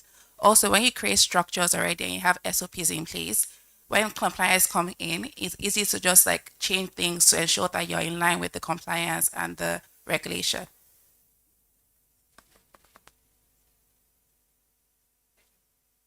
I'm so sorry we can't take your questions. Please forgive us. But if you do have questions, you can just catch the speaker at the back and ask him your question. In 30 seconds, I would like us to give our final note before we call it a day. What do you want them to go home with today that they will not forget? I will start with you. Two more. Okay, please, Shegun, can you give her the mic? My able host says I can still take her question. I still have some few minutes. Oh, hi Thank you. everyone. Good afternoon, and thank you so much. My question goes to Mr. Abubakar Sharif. So, I'm an interior designer. My name is Ogonna Mobi. So, we currently source some of our office furniture from Vava Furniture. But as someone that is also into interior design, I'm also interested in the real estate sector. But it's something I'm slowly transitioning into. But I really want to know, like, what are the challenges that you've had, like, with luxury, people expect like a price point. How have you been able to be affordable, but still like still providing luxurious experiences for your clients without going overboard in terms of your price points? And what have been your challenges in the real estate market? Yes. Thank you so much. Thank you very much. In Vava project, what we've been able to do that makes us to be competitive and also that we've been able to match our price with affordability is that internally we do a construction ourselves. So we have a real estate arm and we have a construction arm. So we are not using contractors for our projects. We are doing our projects ourselves. We employ engineers, we buy equipment. As I'm talking to you, Vava Project does not buy concrete from Lafarge or SPG. We have our own bashing plant. We've invested a lot. We have where we produce our concrete, we have our trucks. So with all this, we are able to reduce the margin the contractors will be making from us. Also, we have very strong relationship with suppliers, you know. Then most of our offshore procurements we do ourselves. You understand? We buy most of these things ourselves from China, Turkey, anywhere in the world. You know, we have a trading arm that does all that. And so instead of buying from importers, so from all these, and if you go to any axis we are operating, you realize that even our price are always lower a little bit than our competitors. And we've been able to match quality with affordability. And we are not compromising on qualities. Then in terms of challenges, the challenge we have is the same challenges every real estate developer have. You know, it's about funding. You know, it's about availability of resources. You know, availability of personnel also. You know, trying to make sure that we train Nigerian engineers, artisans, you know, to make sure that we don't even need an expatriate to come and do building work. It's a shame that in these dispensations, we are still bringing guys from Lebanon, Syria. These guys are not as good as Nigerians. If Nigerians are properly trained, you know. So we are looking in our establishment, what we are trying to do is to see how we take young people from the university, polytechnics, you know. But another issue we are having is stability. You train them for 2-3 years, they run away. You understand? So how do you now manage all this? It's a challenge, but we don't have any option. We are in the business, so we have to continue to weather the storm. Thank you very much. All right. Thank you very much. We have to wrap up, but she wants to say just something very quickly. Good morning, ladies and gentlemen. My name is Dr. Yasuni Gbadebo. I would have passed out if I didn't get a chance to say this, so I'm truly grateful. I've heard a lot of things today, brilliant discourse from everybody who's here. I came in late. I didn't hear the first part of things, but the part that I heard was quite eye-opening. Luxury confuses me. Ademide, you asked a question about who sets the standards. And I beg you, Africa needs to set the standard for African luxury. Let the world, for once, look to us as the standard and let them follow suit in everything. They have taken us from slavery to, you know, medicine, to architecture, and Africa is a great continent and it has amazing people. The gentleman was talking about perfumes. I recently came back from a Caribbean cruise to Mexico. And when you talked about the perfume called Eshu, the conversation about your perfume Eshu is so intriguing that the fact that it's called Eshu is the reason why I want to try it. And can I say something? That is the spark and the spell that Africa has. And it wasn't made by an African. How can somebody from wherever he's from understand who Eshu is? Let us set the standards. Ademide, you set the standard. I will set the standard. I'm so intentional about wearing Africa, being Africa, promoting Africa. Nobody is setting any standards for me. Nobody. Thank you very much. Thank you so much. Okay, so we're going to just pass the mic in 30 seconds and 1 minute. What's your passing word that you're going to? I think she has actually given us this passing word. We'll have to set the standard, but let's just give it a wrap. Thank you so much for that. So despite just setting the standard, we're also ensuring that we have a level of craftsmanship and creating experiences from that. Very soon, craftsmanship should be just be the standard. It should be the stepping stone. And after that, we should now create luxury experiences with our brand and storytelling that people can relate to and just create memorable experiences. Thank you very much, Mr. Abubakar. luxury shoes is something every cadre of our society must experience. It must not only be limited to the rich. No matter how little or how small the environment you are to experience luxury living. Our government should try their best to make sure that infrastructures that enable these are provided in every community. Thank you very much. Thank you very much, Mr. Femi. Okay. The only thing I will say is you have to dare to be different. Nobody celebrates you for similarities, but you are celebrated for your differences. So in any field or anywhere you find yourself, you have to educate yourself. You have to know the, everything that has to do with that business. That's the only way you can thrive in a business. You know, for me, I'm still learning. I still go to perfume houses. I've been to over 100 perfume houses. I've been to perfume making factory. I've gone to Turkey, Spain. Just keep educating myself in the field because it's not going to happen. But see, in Nigeria, we once the money is there, we think there is shortcut. There is no shortcut to anything. So my own is you just have to educate yourself. And lastly, we're going to Mr. Kwemi. Okay, for me, it's luxury is about not just living well, but living meaningfully. Having the power to shape your future, to tell your own story. No one will tell it better than you. And you shouldn't give anyone the power to tell your own story. Tell your own brand story. Tell your own narrative. Live a purpose-driven life, and of course, create impact and legacy. Thank you. So for me, I feel like luxury is the experience that you've all mentioned, and I would definitely love to end with her. We must set the standards. On that note, I want to say thank you for having me as your moderator, and thank you to my amazing panelists.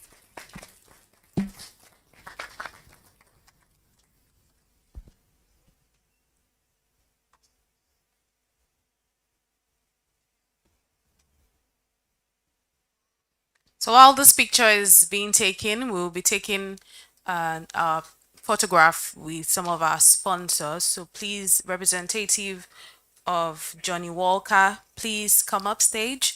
Representative of the Luxury Network, please come up stage. Representative of FCMB, please come up stage. Representative of Bava Projects, please come up stage. Representative of Palti Morgan, please come up stage. Representative of Shane Day Signature, please come up stage. Thank you very much.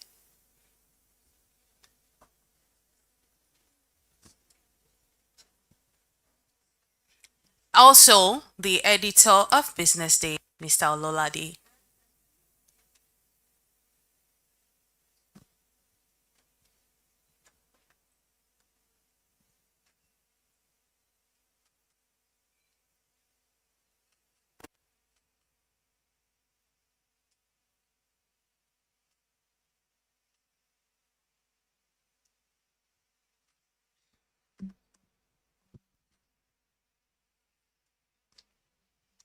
All right, please put your hands together for our very distinguished panelists for doing excellently well on that panel. I don't know what we could say again, but we're going deeper into the conversation this afternoon, and I'll be inviting for another fireside chat. We'll have enough time to network after the event. There's going to be a lot of time. We just have only one panel and a fireside chat. So please, we just want everybody, as much as possible, to please remain on your seat so that at least we have a little bit of decorum. It's a very small hall, so we don't want too much engagement going on so that we can have the fireside chat in a very orderly manner, please. Thank you. All right. We're going to the next thing on our agenda this afternoon, and I'd like to make welcome on this fireside chat. We have a very brilliant woman. She's a distinguished sales leader and business strategist recognized for driving growth, building strategic partnerships, and advancing innovative sales initiatives within Nigeria's luxury real estate sector. She currently serves as sales director and head of channel partnerships and innovation at Paltin Morgan Holdings. She holds a BSc in social work from the University of Ibadan and an MSc in public health from the University of Jos, an academic foundation that reflects a strong foundation understanding of people, communities, and leadership dynamics. She began her career at Paulton Morgan as a promotional venue executive and steadily rose through key leadership roles to her current position. Today, she leads the development of strategic market channels, fosters high value partnerships, and drives initiatives that strengthen the company's market presence and long term growth. Please make welcome on this fireside chat Bisola Oyewale. She's the head of channel partnerships and innovation at Paulton Morgan Holdings. Please put your hands together for her as she comes up stage, please. Thank you. And to moderate this panel is our very own Business Day journalist, broadcast journalist, Glory Brown. Please make her feel welcome as she comes up stage, please. Please, can we make the applause louder? Thank you. Thank you very much.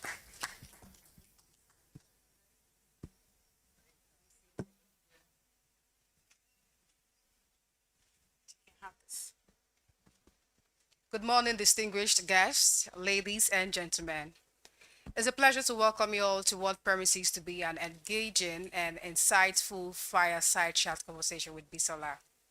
We're gathered here today about a very powerful theme: luxury imagined, power, purpose, and prestige.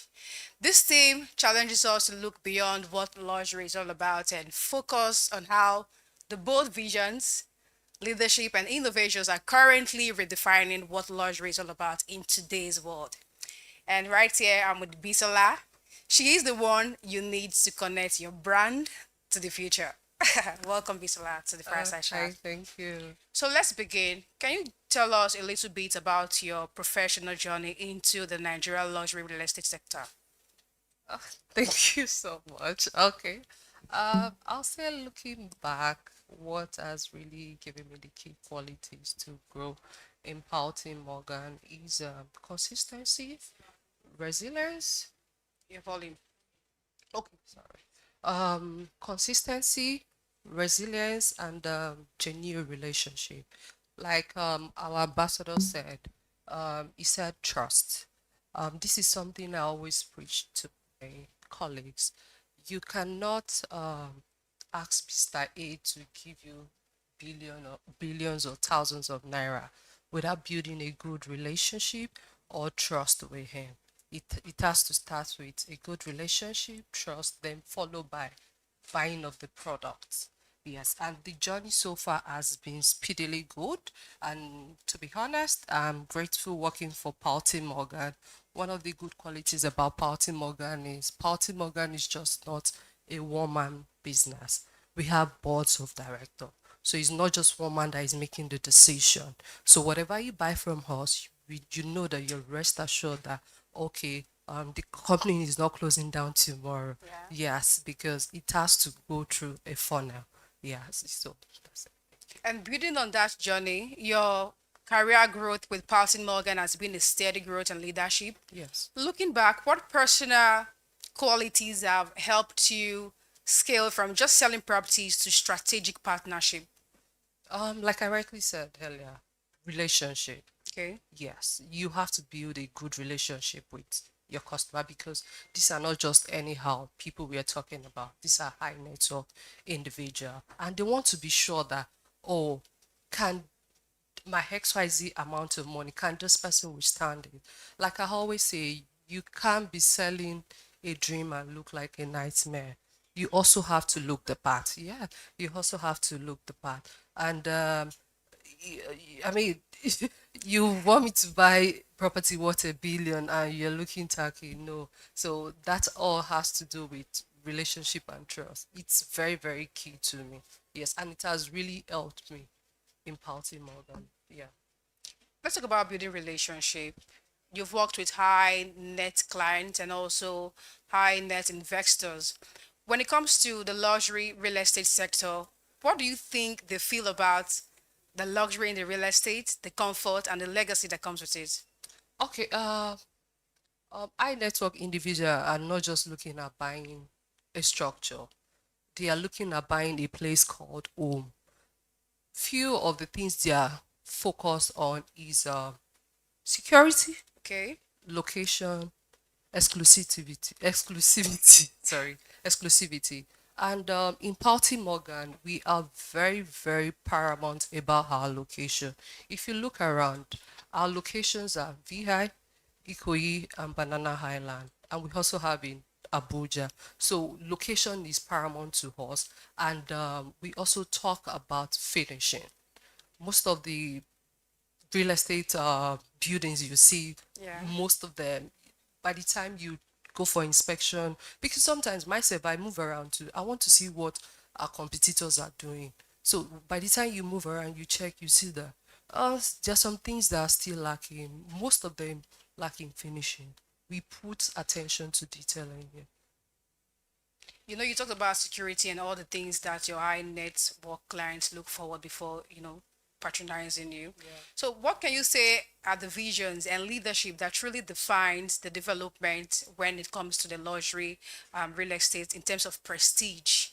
Okay, okay, like I said, location, security. We currently have a project in Ikoyi. It is called the Sky Villa. It's Probin Road. It's just off Bodyline. That is a very good strategic location. That location is very secure. Like I said, we are passionate about location and security. We know a lot happen in this country, and we don't want a situation whereby our investors will buy and tomorrow they'll start thinking, why did I key into this property? Why didn't I buy this instead of buying this? Yeah. Luxury currently in today's world is evolving for what we normally know that luxury is all about, is evolving into a different sector. And you work in the real estate sector for a couple of years now.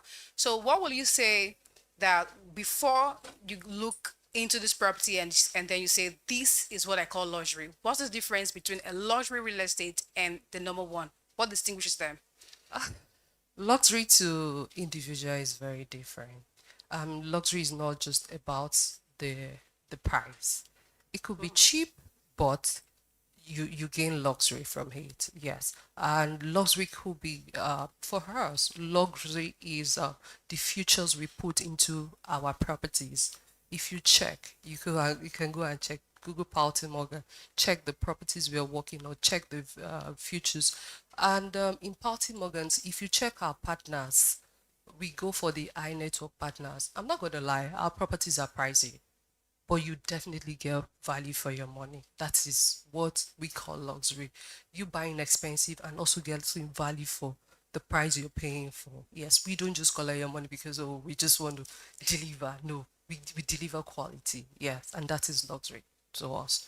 Bisola, you're a sales leader. You've bringing a lot of sales into Powell Morgan. You've driven a lot of sales. When I read about your bio, you've done so much in that department. So let's talk about driving sales in the luxury department. How have you been able to drive a lot of sales? What are your strategies that have helped you to pull a lot of sales into the Nigerian real estate sector? Okay, let me start from Powell Morgan because I'm here because of Powell Morgan. Don't get tired of hearing Powell Morgan. In Powell Morgan, um, we don't just sell real estate. We have two types of investment. We have the long-term investment and we have the short-term investment. So if you're not selling property, you can also do the investment. I mean, I meet some high network individual and they just be like, you know what, Bisola, I already have enough properties and I don't want to buy more. So you can invest with us. Our investment is just 12 to 24 months, depending on how long you want to invest with us. And you get a good ROI. Yes. And talking about closing the deal, I'm not just focused on selling the property, I'm also focused on the investment aspect. If you're not buying from me, you cannot as well invest with us. So, Nakulabu. Yeah, everything is collaboration. Yeah. And the real estate sector right now has evolved from what it used to be. Now people want to come into a building and feel like the amenities are well put in place and all that. and it keeps evolving. How do you get the vision to carry through in such a competitive market? Things keep changing every day, you know. Okay. I'll say a lot of investors, they don't just buy property because they want to buy, they buy emotion, such as security, such as privacy, such as pride, such as their achievements. I've met some investors, they'll be like, oh, I've worked out for this money. I want to buy because I want to keep it for my retirement. I want to eat out of this during my retirement. So in that case, you have to buy a good location. So if you're buying for your retirement, you can't just buy anywhere. Because if you buy anywhere, at the end of the day, the property may not appreciate the way you want it to be appreciated. And it may not be used the way you want it to be used. So I try as much as possible to speak to them. Sir, close your eyes. Just spend this money and you will get it in return. And you will even thank me tomorrow. And I've gotten a lot of thank you for advising me right in doing this. The theme for today is luxury imagined. We talked about power, prestige, and purpose. How can you redefine this theme in the Nigeria luxury real estate sector today? I said the theme for this event is called Luxury Imagined. How can you define it in the Nigeria real estate sector?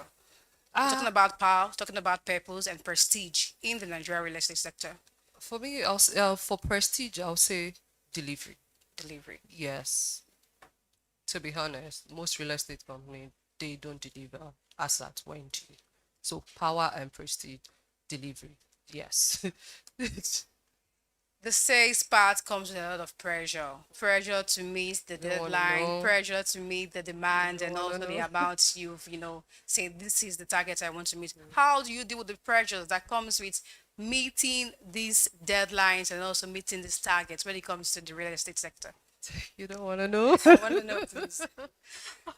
Honestly, it's a lot. It's a lot. And to be honest, you have to involve God. Personally, always set myself targets, yearly target. And to be honest, God has been so good. And because if you don't give yourself target, you may not able to run the way you're supposed to. And you have to have something that is chasing you.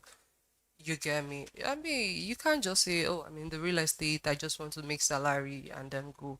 If that's the case, you can go and be doing normal 9 to 5 job, right? But you're in the real estate, you want to make money out of it, you have to set yourself a target and run according to it. Yes. Thank you so much, Bisla. So moving forward, in this real estate sector, we have a lot of different properties. Like you said, people want to buy because of emotions, people want to buy because of security and all that. How can you, or how have you been able to attract your targeted audience? Because we have a lot of different luxury currently in properties. How do you attract that particular set of audience that you want to attract to your properties? Okay, as a salesperson, I would say you have to know your target audience. We may be salespeople, and your target audience may be politician. My target audience may be Chevron worker. First thing, know your target and work towards it. Not just working towards it, know about your target audience. Like my own target audience, I had to go and learn about them. Yes, and take courses about them so that when I'm in a room and you guys are discussing, I can say one or two. So I don't just be there looking and just be nodding my head. You won't see me moving around. I have my target on it. I have people I'm working closely with, and for me, it has been so good. Yeah, knowing your target audience and work towards it. Yeah. You with Party Morgan for more than 3 years now, meaning you've had a 6 lot of years. experiences. Oh, 6 years. Thank you so much. What are the lessons that you've learned yourself without anybody seeing the pain, the setback that you've learned, and then you've taken, oh, this is a lesson I need to learn, and then I need to put it back into my brand and push forward. What are those lessons? Can you share one of them for us, please? The lessons I've learned in Party Morgan. Or I can say mistakes that you've made and then eventually they turned into lessons. I'll say procrastination. Yes, yes. I think a lot of us do that a lot. We procrastinate. And to be honest, since I've stopped doing that, things has really changed for me. It has really evolved from 0 to 100. Because to be honest, sometimes we get home, we say we will do this thing and we won't do it. This is us being and you just wake up tomorrow and you just okay, I'll do it again. No, you just have to be. I don't set alarm, but my head will alert me once that time comes. So I stopped procrastinating, and it has really been so good for me. Yeah. What about rejections? Sometimes you get rejected when you strike a deal with somebody and then That they one I promise know to you Martin. coming back. How do you deal with it? What are your secrets on how you deal with rejections when it comes To to be honest, if I get rejection today, okay, I would say my sales last year, I met this client in 2020, and this individual doing business with me until 2025. I was rejected in 2020, but me, I know they agree. I will not agree. Not that I'll be in your face, but no way, one way or the other. I'll keep pushing, dropping message, not too much. Just check up, just one or two. So that comes with rejection. He rejected me in 2020. He refused to do business with me in 2020. And 2025, he came back to do massive business with me. Not just business, massive business with me. So yeah, you're someone being who able to loves handle it and you're someone who loves traveling, you're someone who loves writing. What places have inspired you the most? You know, when you go to that place, you feel like, oh, there's an inspiration here for me to put back into pouting more than. I'll say from all the beautiful countries I've visited, I'll say Qatar. Yes, because looking at the history of Qatar and looking at where they've gotten to today, that was a great grow. Yes, I mean, they've really done so well for themselves. I mean, I was still in Qatar early this year, and looking at the journey, just one thing broke the camel's back for them. That was the football they played one time in Qatar, and since then, a lot of people have been going to visit Qatar. And if you look at Qatar now, the buildings, everything is different. Yes, and another country I'll say is Paris. Yeah. And where are you going to take me with you? Not anytime soon. Yes, Paris. What's the big picture for you in Nigeria when it comes to the luxury real estate? What's the big picture in the next 10 to 5 years? What do you think is going to happen? What difference will it make? A lot of difference. I mean, you can take a look at it. Yeah. 4 5 years ago, you hardly see high rise, but now go to Instagram, they're just painting high rise to everyone's face. And look at investors. Some people that even own their own property. Oh, I want my own compound, my family. Now they're selling all of that to move to an apartment. You get Yeah. so high rise. High And yes, and I believe Nigeria real estate market is definitely going to change from the way it used to be that oh, myself and my family to or everybody wanting to live in the high rise here. For someone who is looking forward to start their journey into real estate, because a lot of people say there is money in real estate, I need to take the chance, I need to join the people making the money. What are the three top things you will want them to know when starting, when coming in?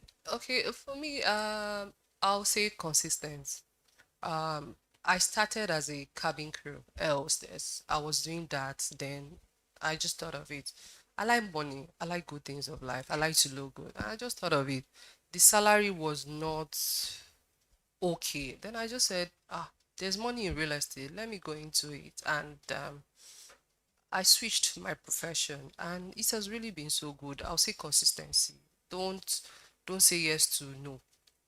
Go back again, try again, and it will click with the grace of God. Yeah, Yes. I like the God factor you keep saying and everything. Technology is evolving right now. Technology has taken a lot of things. How do you see technology helping in the real estate? Yeah, I mean, if you go on Instagram now, you see so many adverts on Instagram. I honestly don't know how those people do it. I mean, it's not my own style. Like I said, know what works for you. A lot of people make money on Instagram, technology, which is very good. For me, it's physical, this thing. And I'll say technology is the new B. Yes, it will really help the real estate market industry, and also for those in diaspora that can't that don't have access to come to Nigeria to buy physically, and they don't trust one brother or one sister to help them check. So yes, technology will really go far for us. And talking about technology, how do you think that the African market, when it comes to luxury in the real estate sector, can compete with the global market? Is it possible?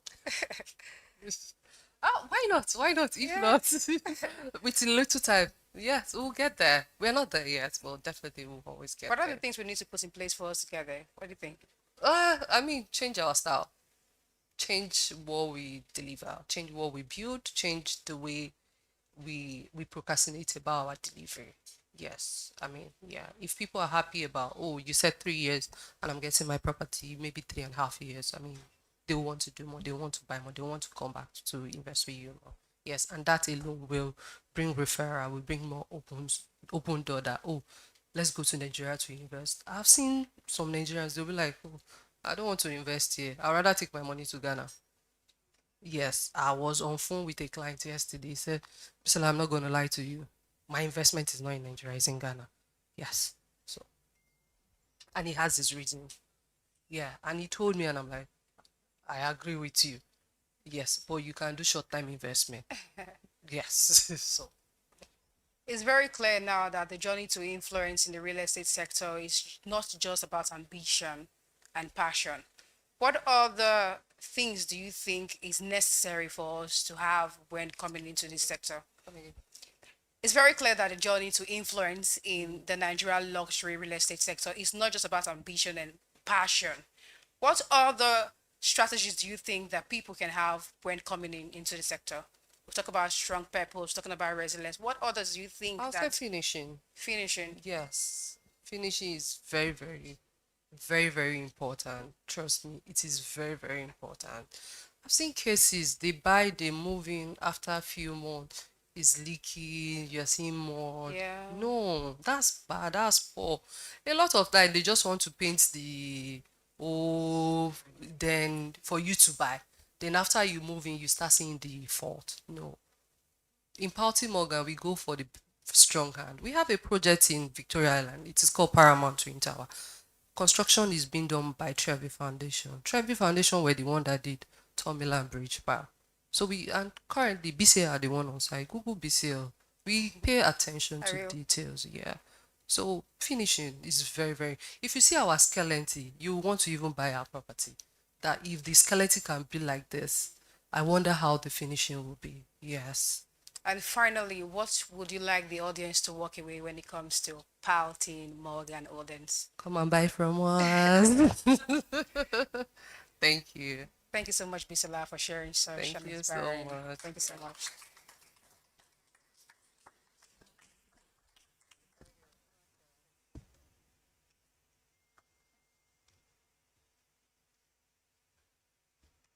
All right, thank you very much to our fireside chatters. Thank you. That was really a really engaging session there. I almost forgot I was just two people on the chair, but that was really engaging. Thank you so much. Please, once again, please put your hands together for them, please. Thank you very much.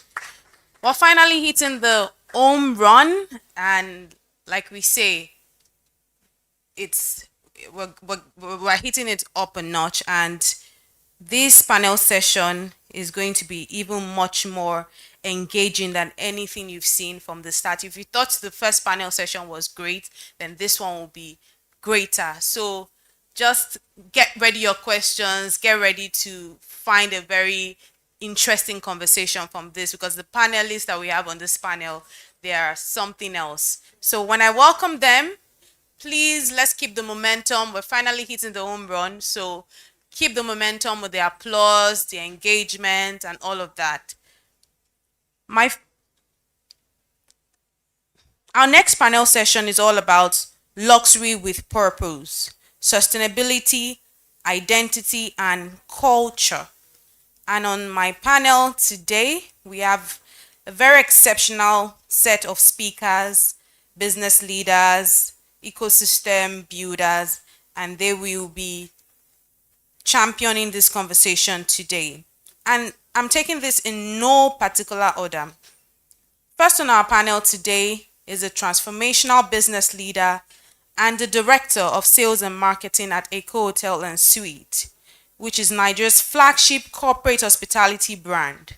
Since 2011, she has pioneered innovative revenue models and signature experiences such as Tropical Christmas Wonderland and Theatre at Eco Hotels, strengthening the brand's dominance in West Africa's hospitality landscape.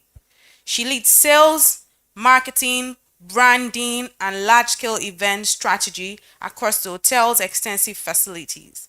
Her distinguished career spans aviation, media, and infrastructure, with leadership roles at CNN via OJ&T Limited, North American Airlines, and by Courtney Aviation Services.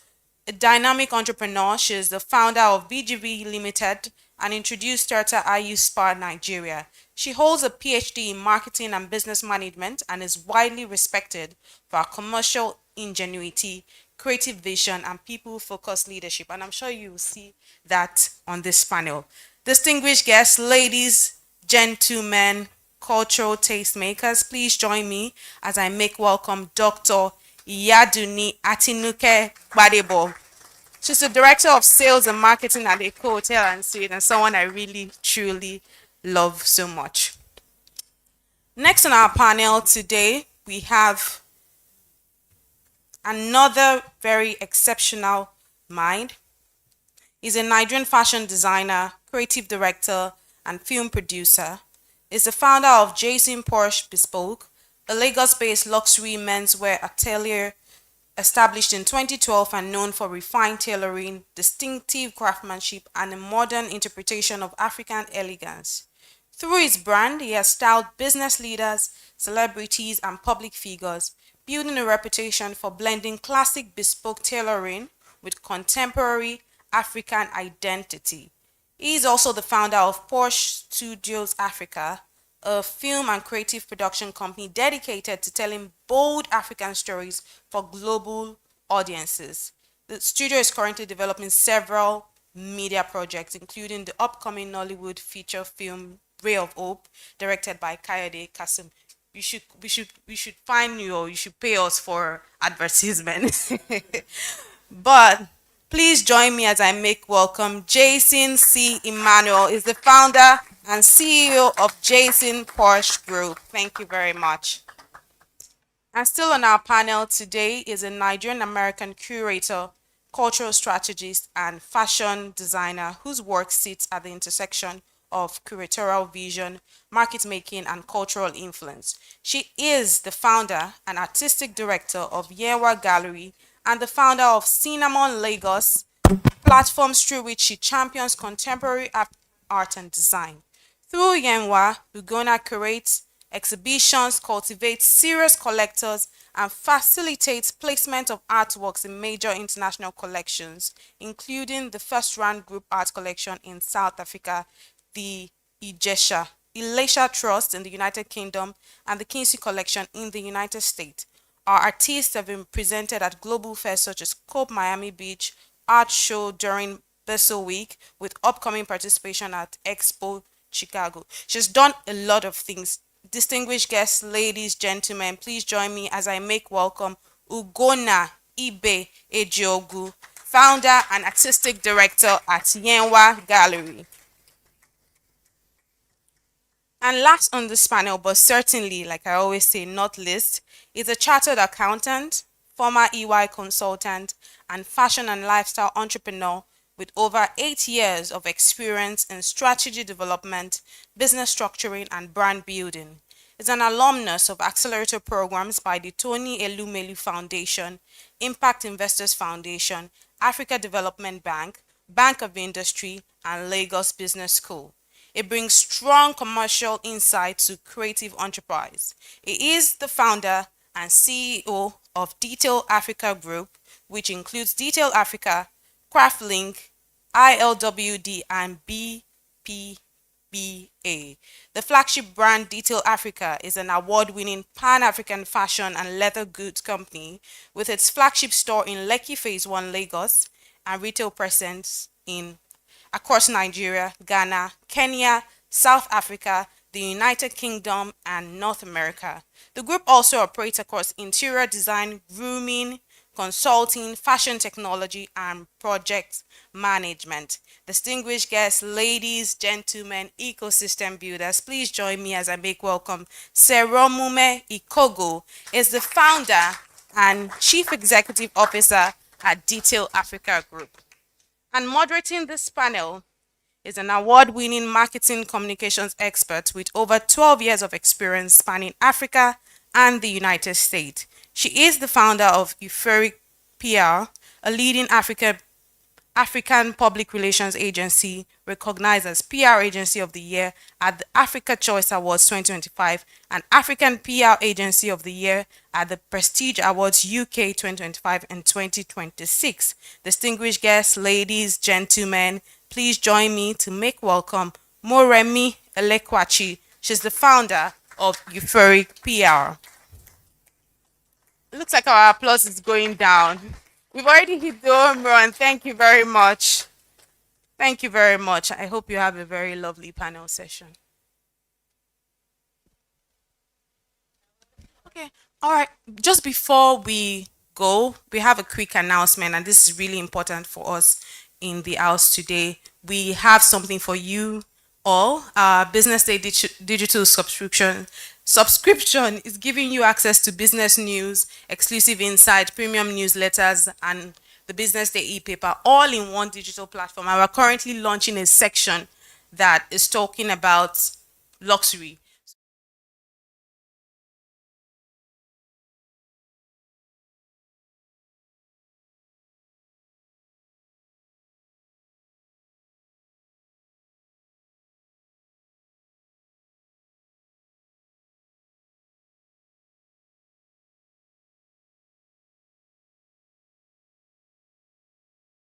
Get that discount, you can just reach out to the back. There's a man standing at the back in a suit. His name is Temitope. He will give you all the guidance that you need with respect to that. But we want you to please subscribe to the BusinessDay Premium where you get all the premium information. Thank you very much. Hello, everyone. I hope you're all doing great today. No one's answering. Everyone looks so. All right. So my name is Morimi Elekwachi, and I will be moderating this panel called Luxury with Purpose, Sustainability, Identity, and Culture. And I think this is so important. During the keynote address, the ambassador mentioned something about sustainability. And I think we really do need to talk about that. He mentioned something about moving from the trajectory from individual, wave makers in Nigeria and around the world and transitioning that to ecosystems that are sustainable, ecosystems that really transcend, trends and fads, right? And, just coming onto this panel, I actually had the opportunity to go through each and everyone's portfolio here. You have very impressive, career trajectory.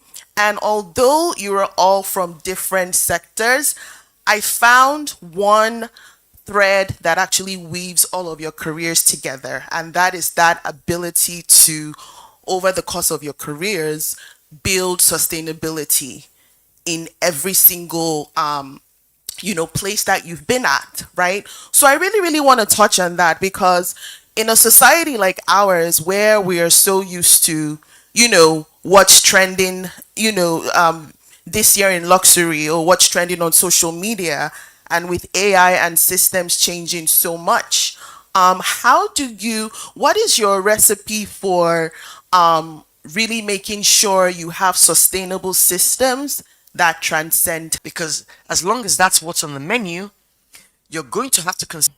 But sustainability is the demon that your environment puts in front of you.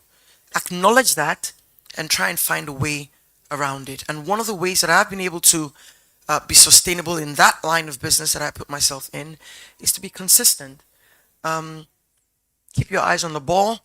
And I would really love to hear Ugonna's perspective on this, being that you are in the art space and in this part of the world, it's still considered, still niche. So I would love to hear your perspective on this as well. Thank you. Thank you. Thank you, everyone. Thank you for having me. Yes, art is considered very niche, and I do want to commend the ambassador for inviting me to this panel because the fine art is usually left out of a lot of conversations. There are so many myths to bust when it comes to art, especially when it comes to art in Africa. Um, Art has never been niche to Africa and Africans. And I think that when we look at the way art is consumed abroad, that's when we start saying these things and making them feel more out of reach than they ever were for Africans, right? We've always lived with art, and I think that might be the issue that we have had locally is that we have never ascribed the value to the art that we make that we should have. And we've waited for international institutions to ascribe that value. But we have carved on our doors of our homes. We have made our Ankara furniture. We have woven. We're always making. And we fail to see how much beauty we put into the world through art. So maintaining that sustainability is encouraging the institutions that we have locally, the value creating institutions that we have locally in our ecosystem, and making sure that we participate in that ecosystem. So, are we buying art from artists who went to school or who are pursuing a career as an artist? How are you supporting that artist's career? What are we saying when you come into your space and you have a painting on the wall? You're saying something. When you decide to put on your clothes and your shoes and the bag you wear, you're saying something. So what are you saying when you decide this is the painting on my wall? Is it reflective of my community? Is it reflective of the artist I want to support? Is it the message I want to send?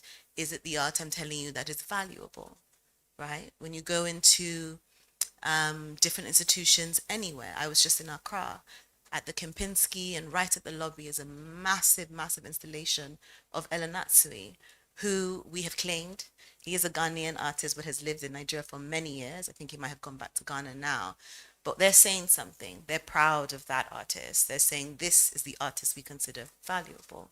But it also gives them the credibility to show an artist that nobody knows, because then you're intrigued. You know, oh, should I pay attention to this artist as well?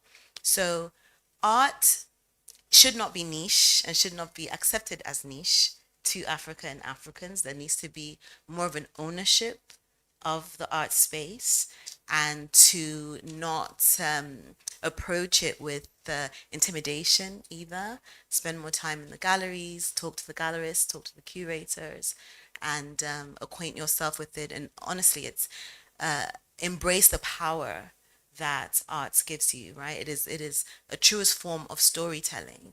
And from all of the conversations that we've had today, it really is that intersection of wealth, of taste, and of cultural influence, right? So you can brag about art because not only have you spent that money, you've invested in somebody's career, you've invested in the storytelling of your country.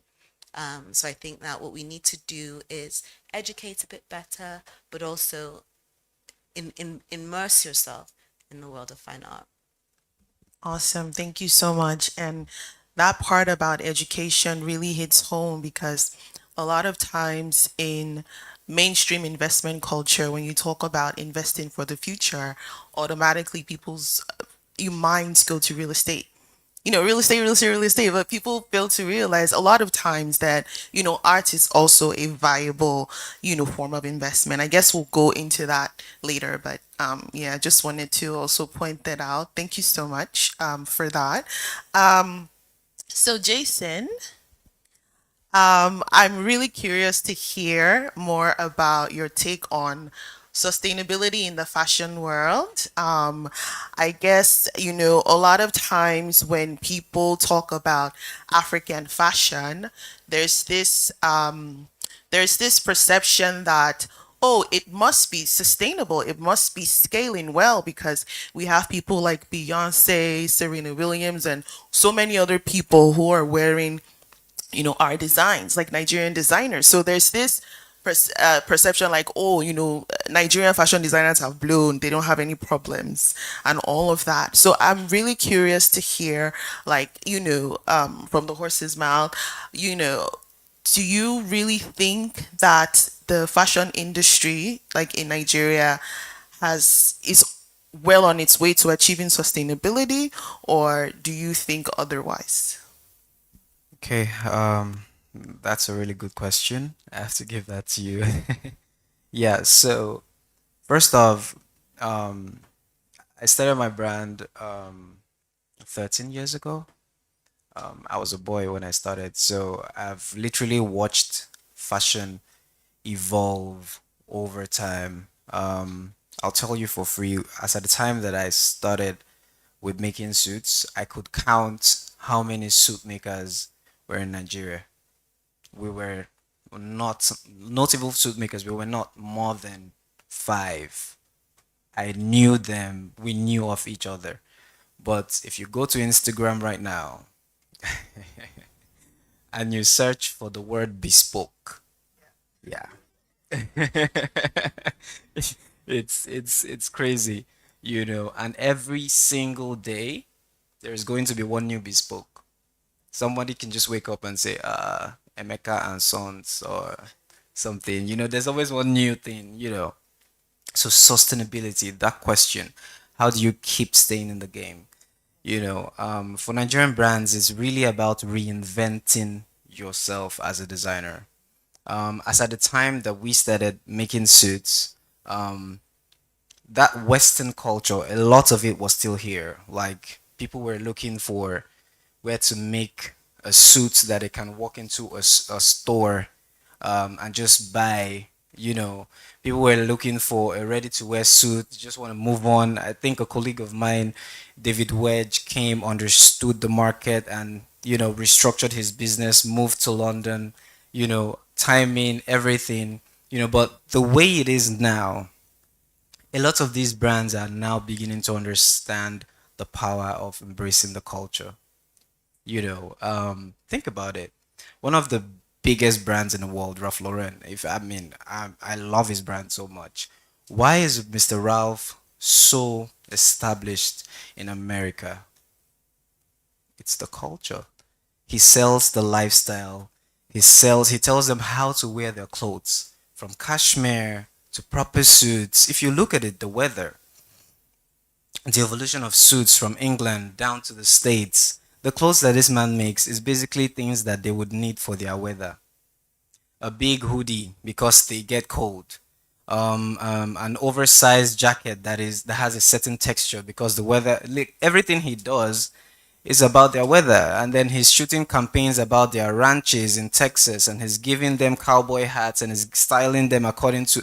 It's about the culture. That is it.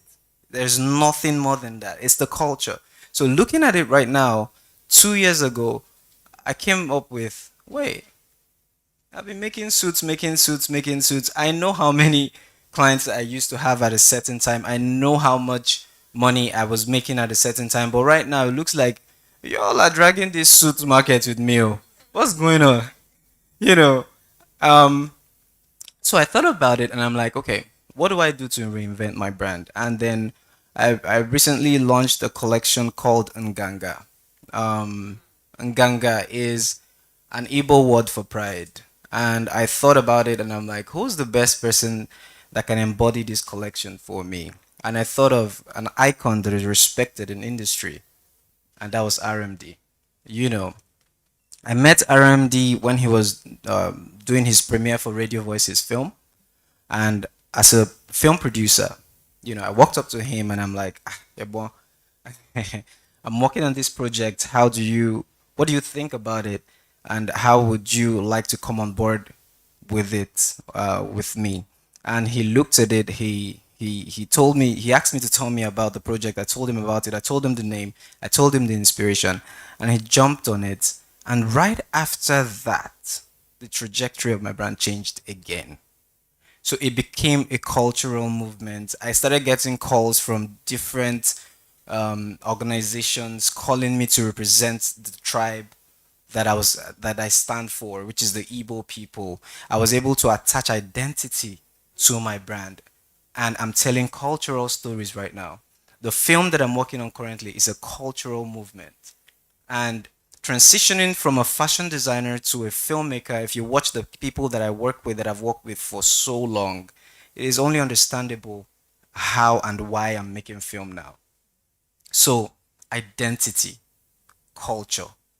The next collection I'm working on currently is called um, um, Njem. Njem means journey. It's another Igbo word. Not like I'm being a tribalist or anything, but I read about the Igbo culture, trying to understand what do the Igbo people stand for, what is the identity that we have, and I realized that there's the Akwete fabric. And I realized that in those days, Igbo people used to communicate with a language called Nsibidi. Nsibidi was literally a language we used to communicate to people. And this language had symbols like the Egyptian symbols, and it's so beautiful. What? Why am I stressing trying to make suits like Americans? Like, why? So I'm currently working on a collection that is designed with this print, and I'm unveiling it in South Africa. And I'm going to tell that story about the culture and the identity that I have and the country that I come from, which is Nigeria, because that's literally the best thing to do. So everybody have fun, make suits, keep doing American stuff. Let me tell stories around the Nigerian culture and my identity. That's where I want to be now.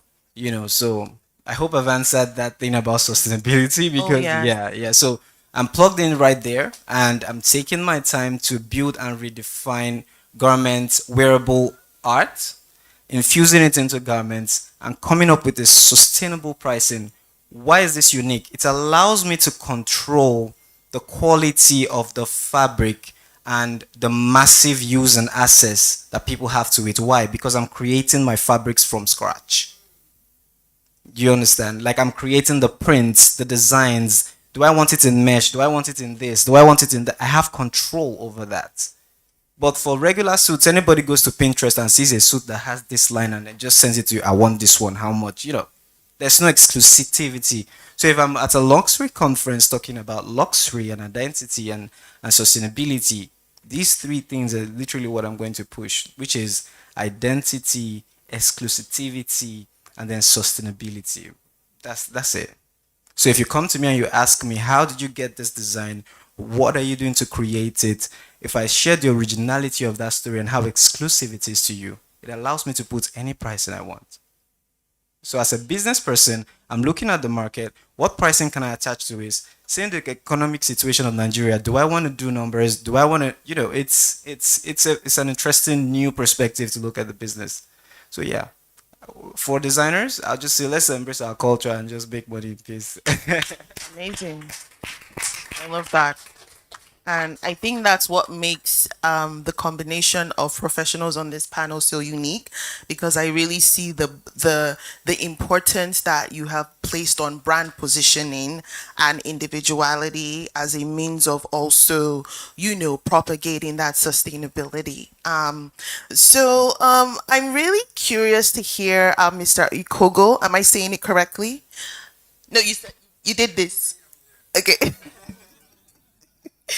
All right, so Mr. Ikogo, I feel like your business trajectory is actually like the perfect like blueprint of sustainability. From starting locally. I think when I was reading your story, I think there was a mention about how you first started your business. I believe you. I think well, reportedly, you had loaned like 150K from a family member, and now Detail Africa Group is so huge. So I feel like when we're telling a story about sustainability, like your story is so unique. So could you just give us like a brief, take us on a brief journey from loaning that 150K from a family member to scaling your company, like, beyond the shores of Nigeria now, and what kind of systems of sustainability that you put in place to actually make that happen? Okay, thank you. So before I actually go into it, I'll just say when you see me on this panel and you see Jason, you would think maybe we've just seen each other for like the first time, or we met like how many years ago? Yeah. So just to actually say that, I really believe in growing together. Uh, that aside, as for sustainability, right? I feel like we've all answered it from one angle, which is keeping our businesses sustainable. But the concept of that goes beyond just keeping your business sustainable. It's about also the environment, right? But let's not go there.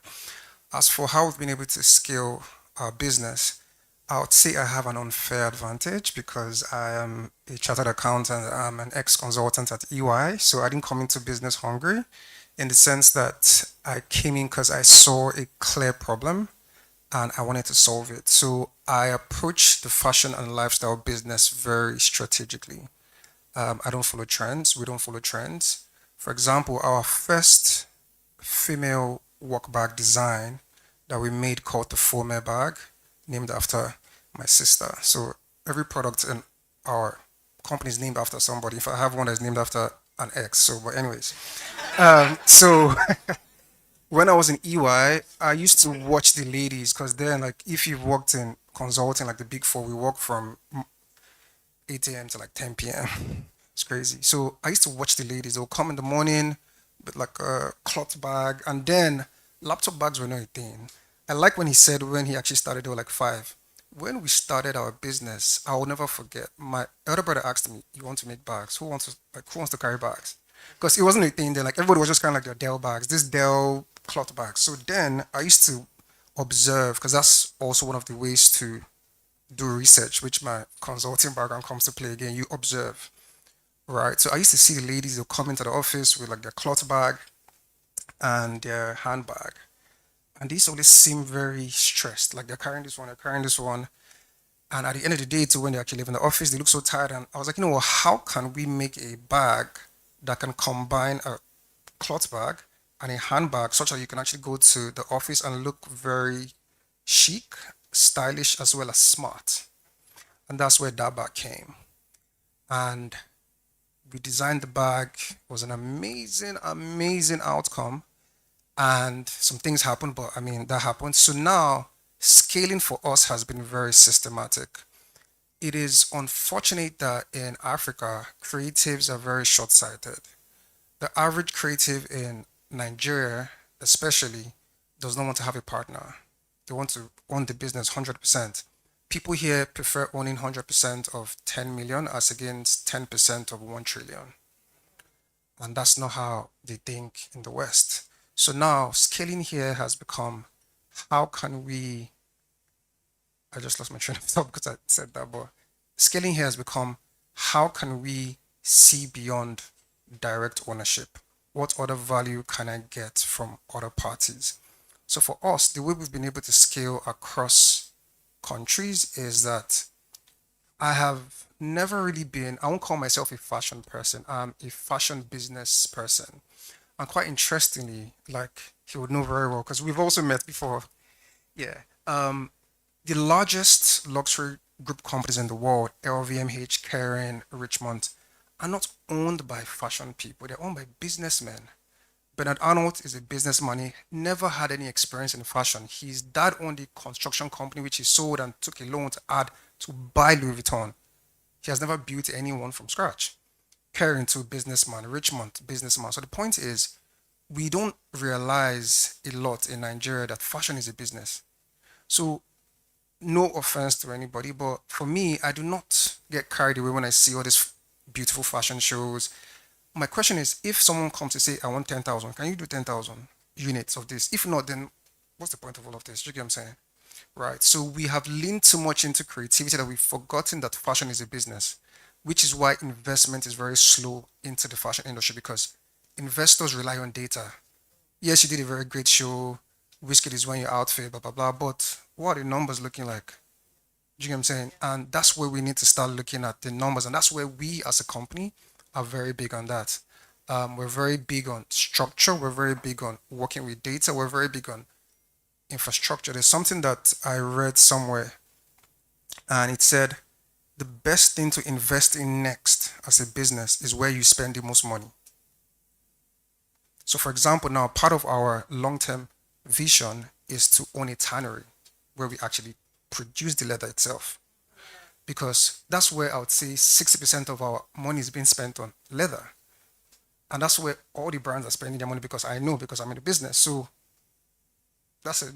That goes to sustainability, because now when we bring that into the system, we're now supplying our competition. In fact, not only would it help us reduce our cost, it helps us even know what the competition now needs. And it helps us make better decisions. So, like I would say, I have an unfair advantage because I'm not just a fashion business owner, I'm also a consultant. So I kind of like mix the knowledge of having a fashion business with being a business consultant and having all of that experience too. But yeah. Awesome. I feel like, this is like an entire masterclass. Like, we need to have a separate masterclass because the gems that you all are dropping, it's really awesome. So, Business Day, like, we need to we need to talk about that later. Yeah, so thank you so much for all of your contributions so far.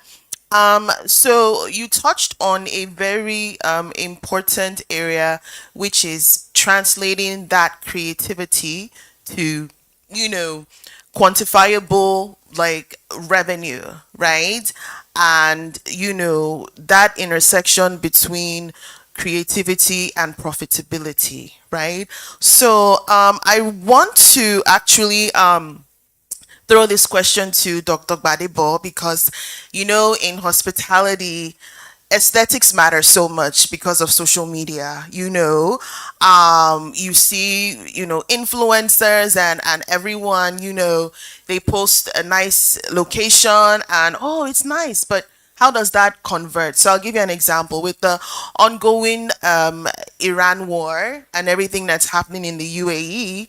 There have been a lot of like cultural experts talking about how Dubai, which used to be like the pinnacle of hospitality and aesthetics that translate in dollars, is really having a hard time right now just because of the effects of the war.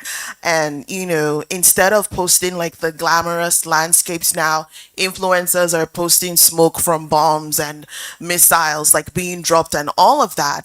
And, pundits really are asking like, what next for Dubai? Because even after like the war ends, and we hope it ends soon. So what is that? What is the impact of that perception, right, on Dubai as a city going forward? Like, how's that going to like translate into, recovering from this like perception nightmare? So I just want to tie that into hospitality in general, like in Nigeria as well, where during Dirty December, people come back and they're like, "Oh wow, Africa is so beautiful. This is what I experienced." And oh, this like ridiculous trend of, "Oh, come with me to so and so restaurant and spend $2 on a 3-course meal." And it's like, is that doing more harm than good? So, in a nutshell, I want to know, like, from your perspective, how do we bridge that gap between aesthetics and profitability in the hospitality industry from your experience and your perspective? I would answer this question by sharing a story of the hotel that I work for. 7 years ago, you drop a pin in Echo Hotel in December between the 15th through to the 31st, and you can hear it loud. Drop a pin. The pin, right?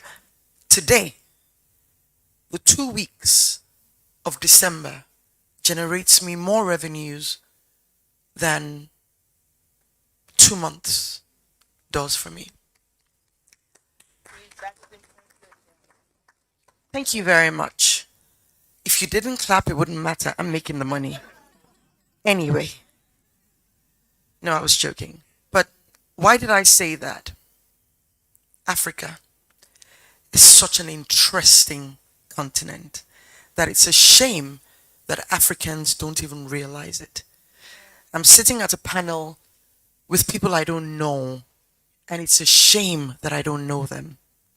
Because if I knew him, and I knew the story that he just told about what has now become his driving force when he's designing or making suits, then God forbid that I'll wear any suit that is not made by anybody who's not African.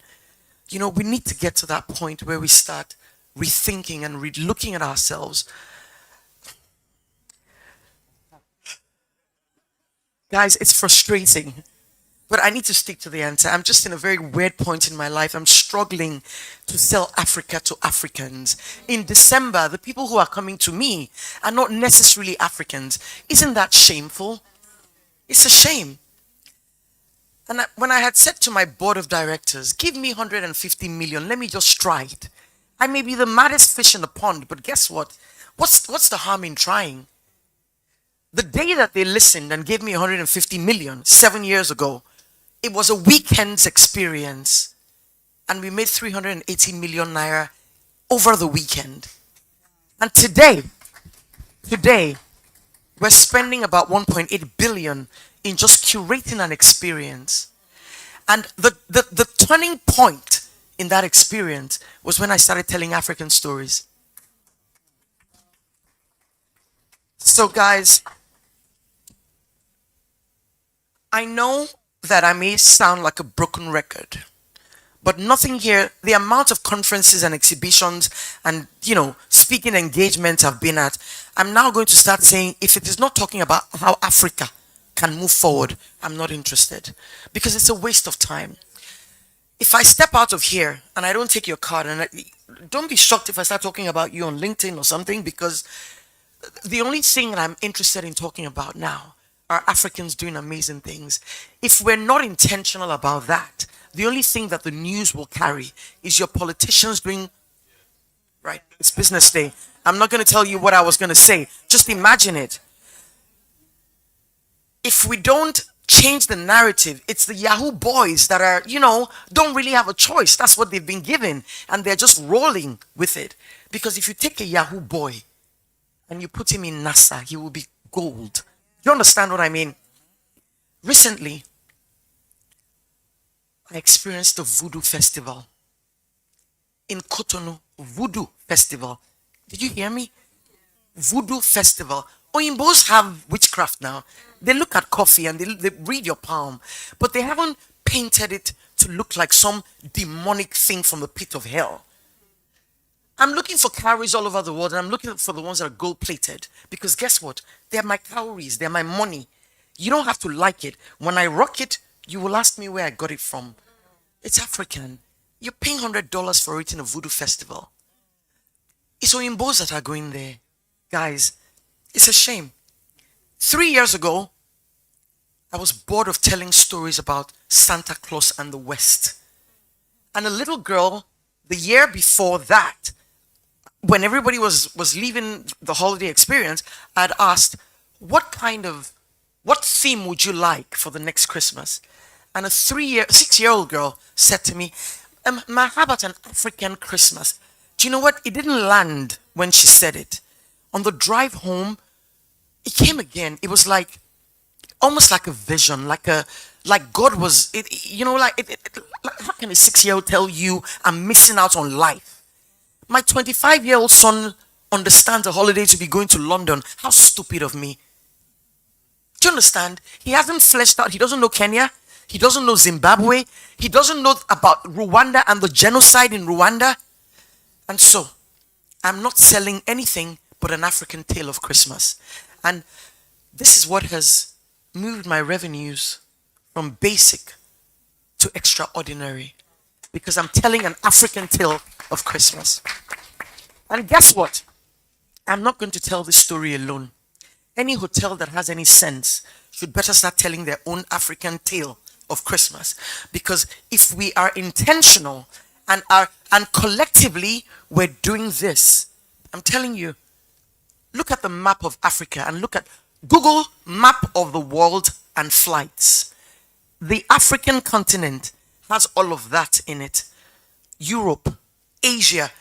In fact, they don't even have space to land planes, and Africa is not connected. Something is wrong with us. Something is fundamentally wrong. We're a bunch of mental people that are blessed with everything and haven't caught on to what to do with all the blessing. And that might be the problem. Because if you look at Scandinavia, they have nothing. And they've been forced. The problem here is that some of us are thinking, but we're not thinking together. We're not reimagining how together we can do it. Everybody wants to be the star. How senseless. I don't know if I answered your question, but that's my message. Brilliant. Wow. Thank you so much. Thank you so much for touching on, the importance of owning our narratives, because that's our unique selling proposition. Nobody else can be as African as we are. Nobody else can own that identity the way that we do. So why are we not like moving that forward? I love the way that you touched on that. And so I'm going to direct this next question to Ugonna, right? What you said previously about the fact that art is not niche really struck a chord within me. So I'm thinking, could it be that we experience art every second of every minute of every day, and it has become a part of our DNA that we no longer like value it because we're like, oh, is this art? Do you see what I mean? So that is so. How do you perceive that, like in relation to like revenue and art, like the perception, like in Nigeria? Can you touch on that? So through Yenwa Gallery, you actually curate immersive experiences, in art.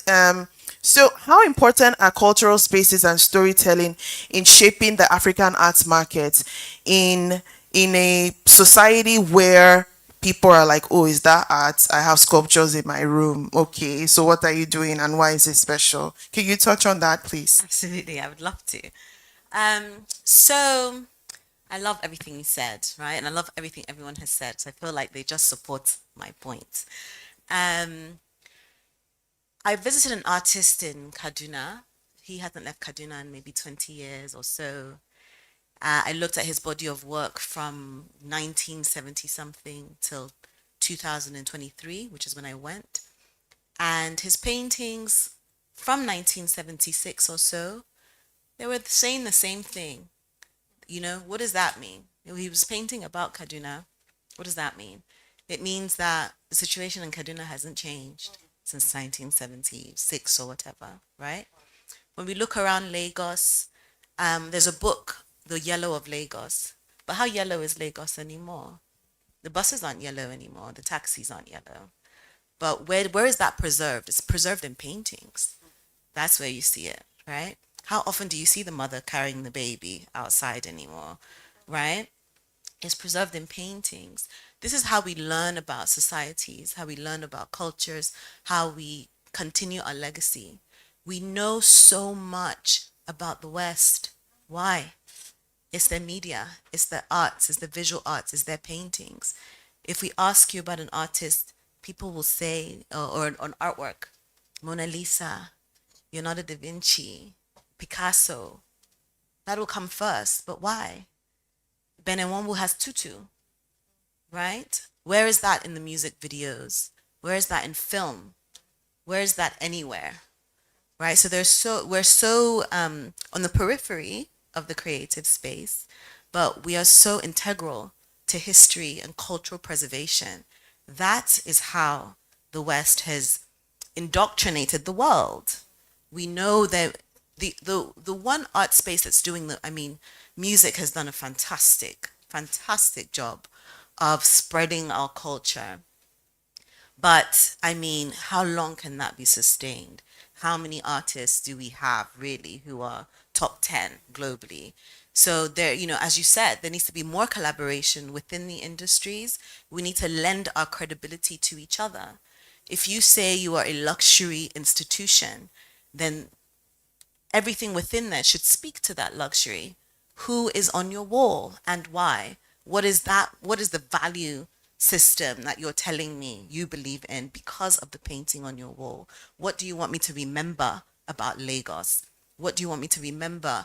There's another artist, Ben Ibe Ananaba. When you look at his work, you can tell he speaks about the oil spills.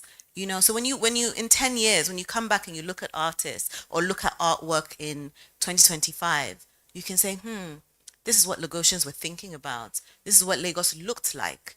This is what, that's what we're preserving. We are telling people who we are and what is important to us. So when you put something else, that is what you're saying has more value than what you are creating, right? And when you think about what has sustained a lot of the larger institutions in the world, it is artifacts from nations and countries like ours. Right now, we're in the debate of returning our sculpture, but they're fighting because they're like, what will remain in our institution? Because it's none of theirs, right? They have more value to what we have made and discarded than we do, right? There are many that were stolen, right? But what is anybody stealing art here? We're not. We don't value it enough to steal it. So, and I mean, how many years did it take for us to even ask for it back? Because do we care, right? So it is about when we then start doing these things, when we start lending our credibility to each other, when we're able to say this is what we find valuable, that is when we create more value for the thing and we hold the economic value of it. Right now, in the 2020, there was a real boom in the art industry. Why? Because everybody was online and everybody was seeing finally globally what's happening. And we had there was the George Floyd protests, and it made everyone interrogate their lives. How am I supporting Black lives? How am I supporting Black art? And so, and this was Western institutions, international collectors. Do I have enough art by Africans in my, was anybody in Africa thinking, do I have enough art by anybody? And so what happened was these international galleries and museums, they picked off of Instagram to satisfy, oh, you want to buy paintings by Black people? Don't worry. You call people who are starving, who nobody's buying their work here, they're offering them $5,000. Why not? They pick off, they put into their own art ecosystem, which is a machine. I bought it for $5,000 from you, and then next year I've sold it for $800,000.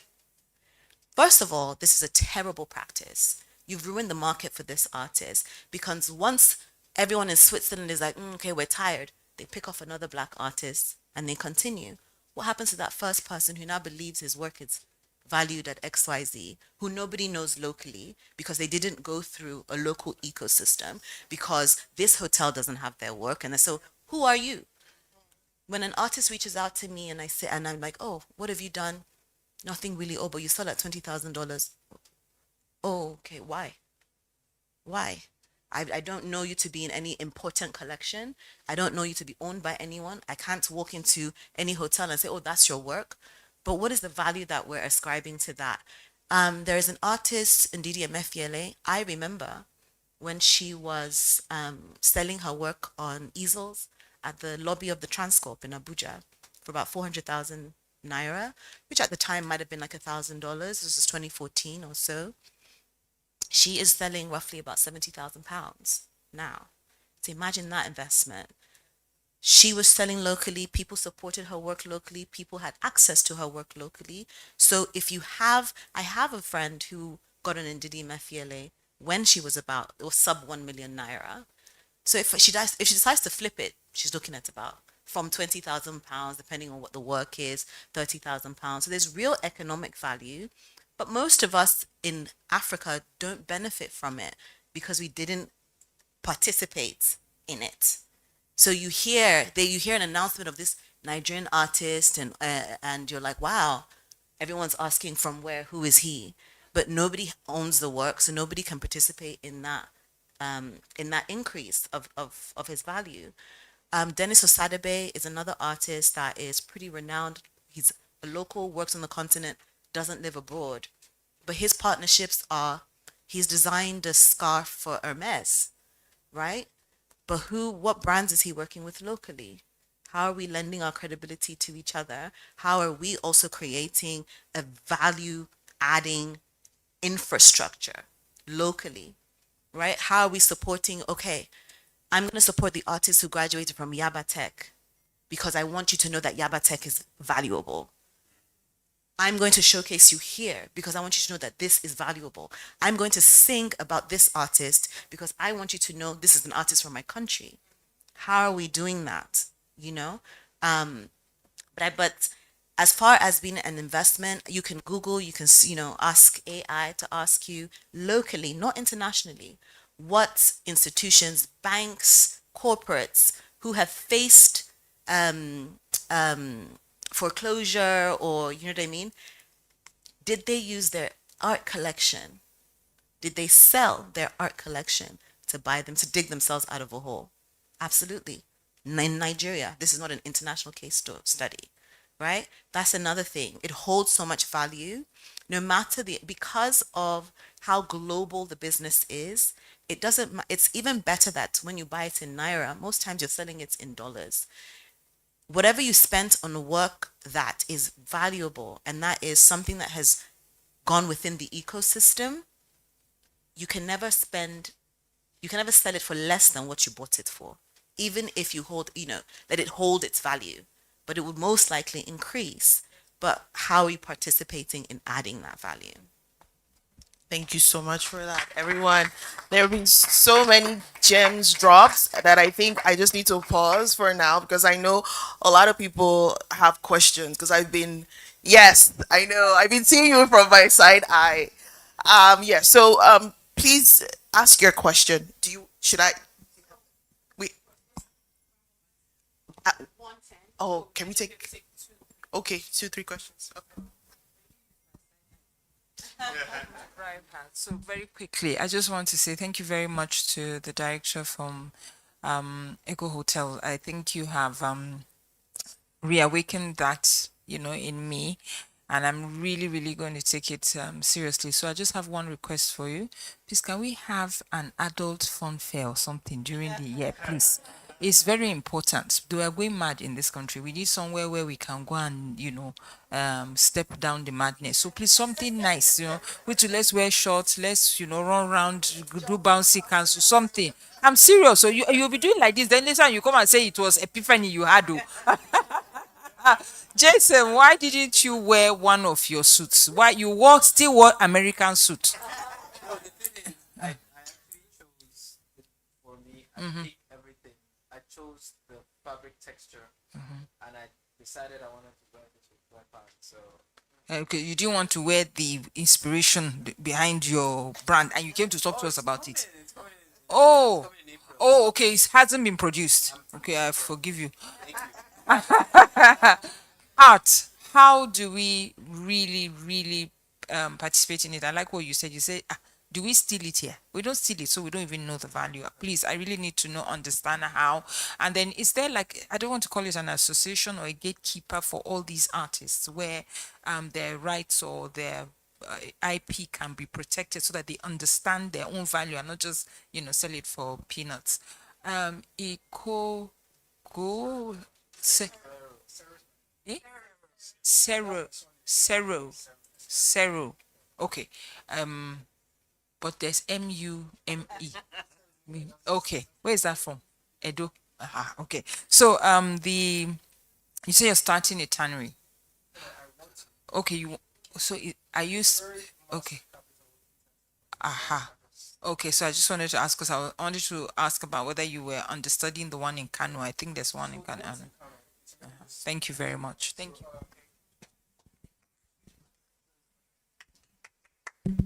Okay, I'll be very quick. So the tanneries in Kano and all of that. Currently, there is no standard tannery that I know of in Nigeria that produces international quality cowhide.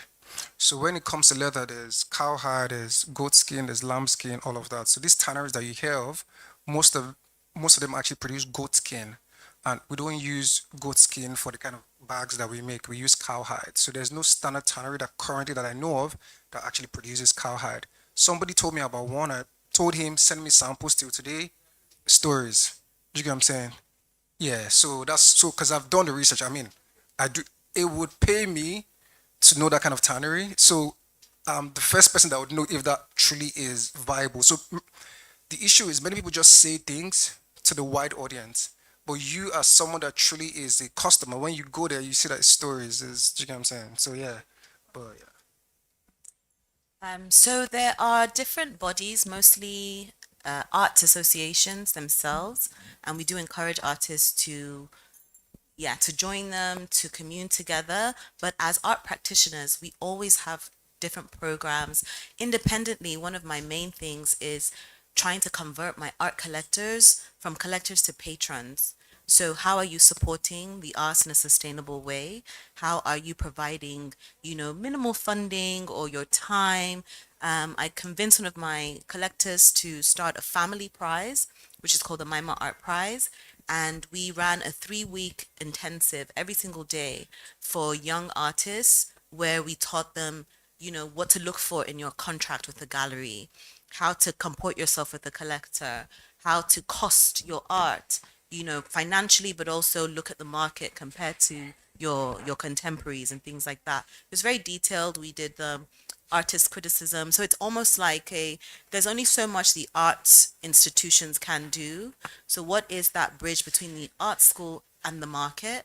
And you have a lot of people who are starting the residencies, and a lot of these things, unfortunately, because of where we are, right? Lots of industries need some sort of government intervention that no one is receiving.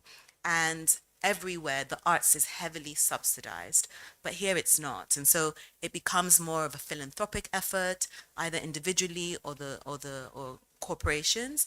And we're asking to support residencies, support this sort of programming that makes sure we there's a catch all for the artist, and so that they're not navigating the market alone.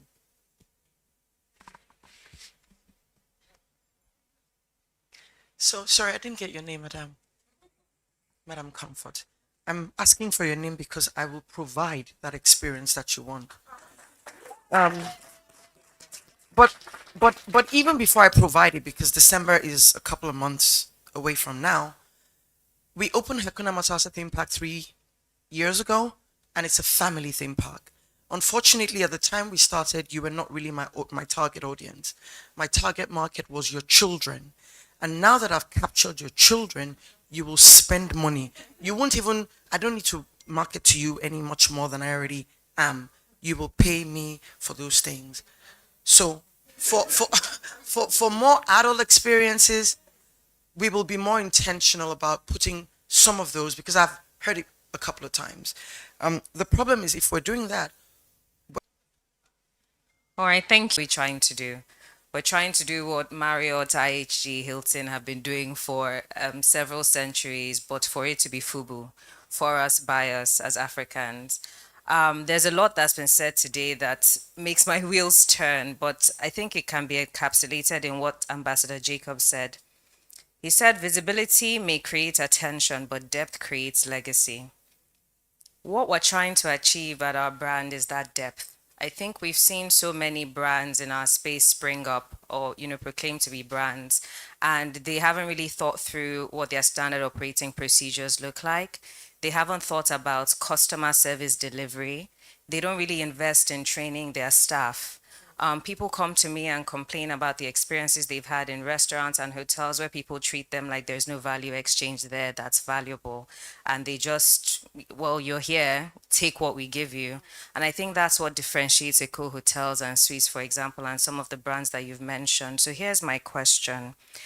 How do you on the panel, each of you as professionals and experts in your field, source out brands like ours to consult for, to mentor, to sponsor, to elevate, to bring out there. Because I'm seeing that in the boardrooms in which I sit, when I try to pitch that we find consultants from here, they're actually looking outside. They're looking at getting consultants from Switzerland and Germany, the same people who they feel look have the best standards. And Dr. Gbadebo, you said something which I think my colleague at the back said. We should be setting the standards. What does it look like to do hospitality with African hospitality principles? How do we do the research? How do we dig deep to find out who we are and what we're bringing to the table? Those are the people we want to partner with right now. So I just love to know, what are you doing with people like me in the space? And are you open to doing those kinds of consultancies to help us develop this product? Thank you.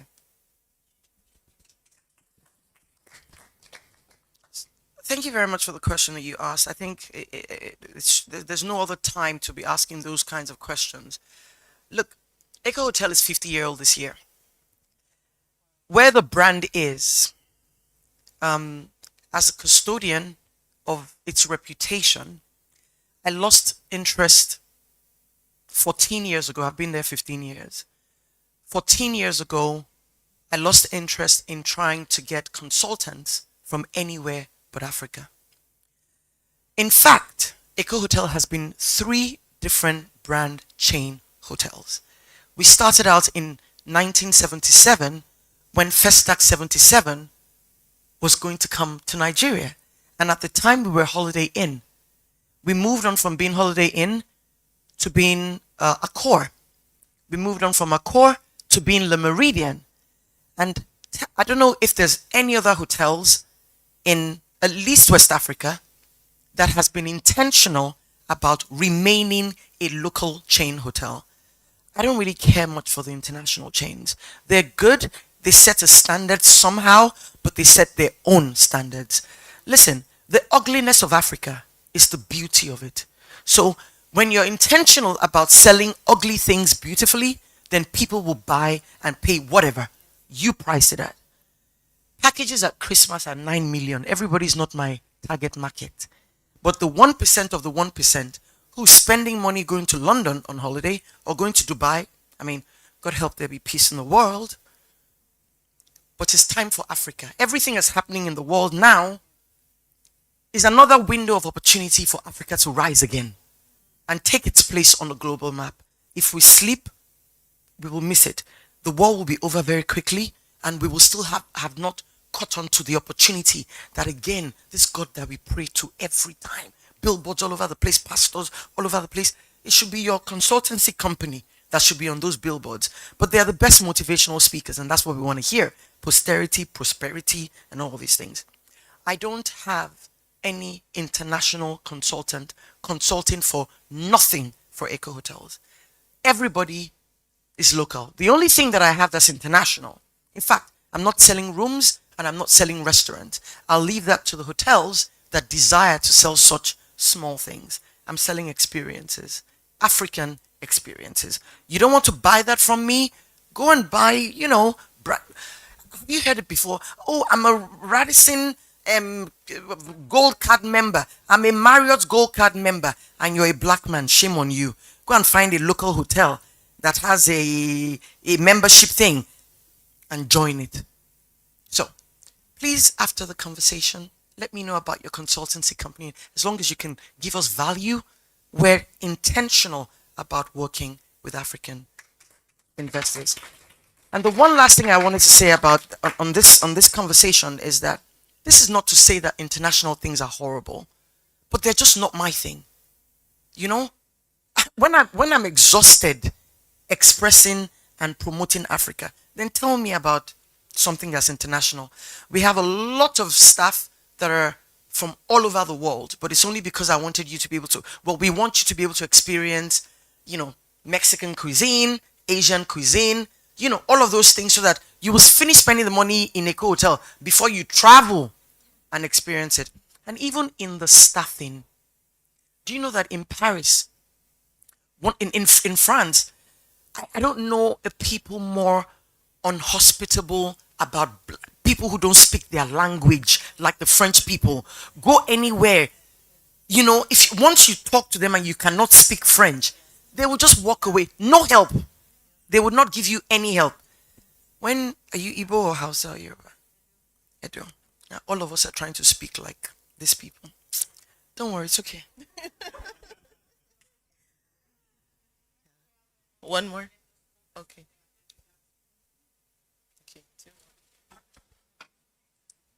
Okay, my name is David. Is okay, okay. My question is actually directed to Mr. Jason. Yes. I'm sure we all grew up we watching Snow White and the Seven Dwarfs and Beauty and the Beast and all of these stories. We've seen them in animations. We've seen them as live movies. And then as millennials, we also grew up reading books like Things Fall Apart, Sugar Boy, Sugar Girl, and all these books. But I've never watched Things Fall Apart as a movie. The last Things Fall Apart came out was done by the British BBC network. You know, I've never seen Drummer Boy as a movie. I've not even seen it as an animated movie as well. So as a filmmaker, yeah, I know you said you have something in the works, you know. So why are we not telling our original stories? Right, very soon our generation will go, and the Gen Zs won't even know that there's something called Drummer Boy, right? But if we keep on hearing when they've been doing Snow White, Snow White was actually made in 1962 or something, right? Or Cinderella or Beauty and the Beast. They keep reinventing these stories and telling it for new generations. Why are we not telling our stories as Africans? And as a filmmaker, how can this be possible? That's my question. Thank you very much. Thank you, David. Right? Okay. I'm a millennial too, so your concern has been my concern for a while, and there's a reason why my first project is a culture-driven project. The film that I'm working on is a biopic. It's a film that was inspired by true events, which tells a story of the evolution of fashion from 2012 till present day. Yeah, we are replicating things that actually did happen.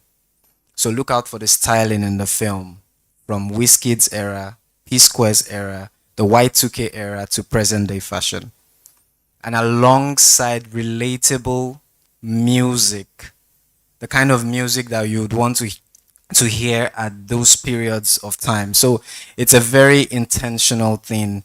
We are looking to tell more African stories. You know, this first one is the way it is for a reason.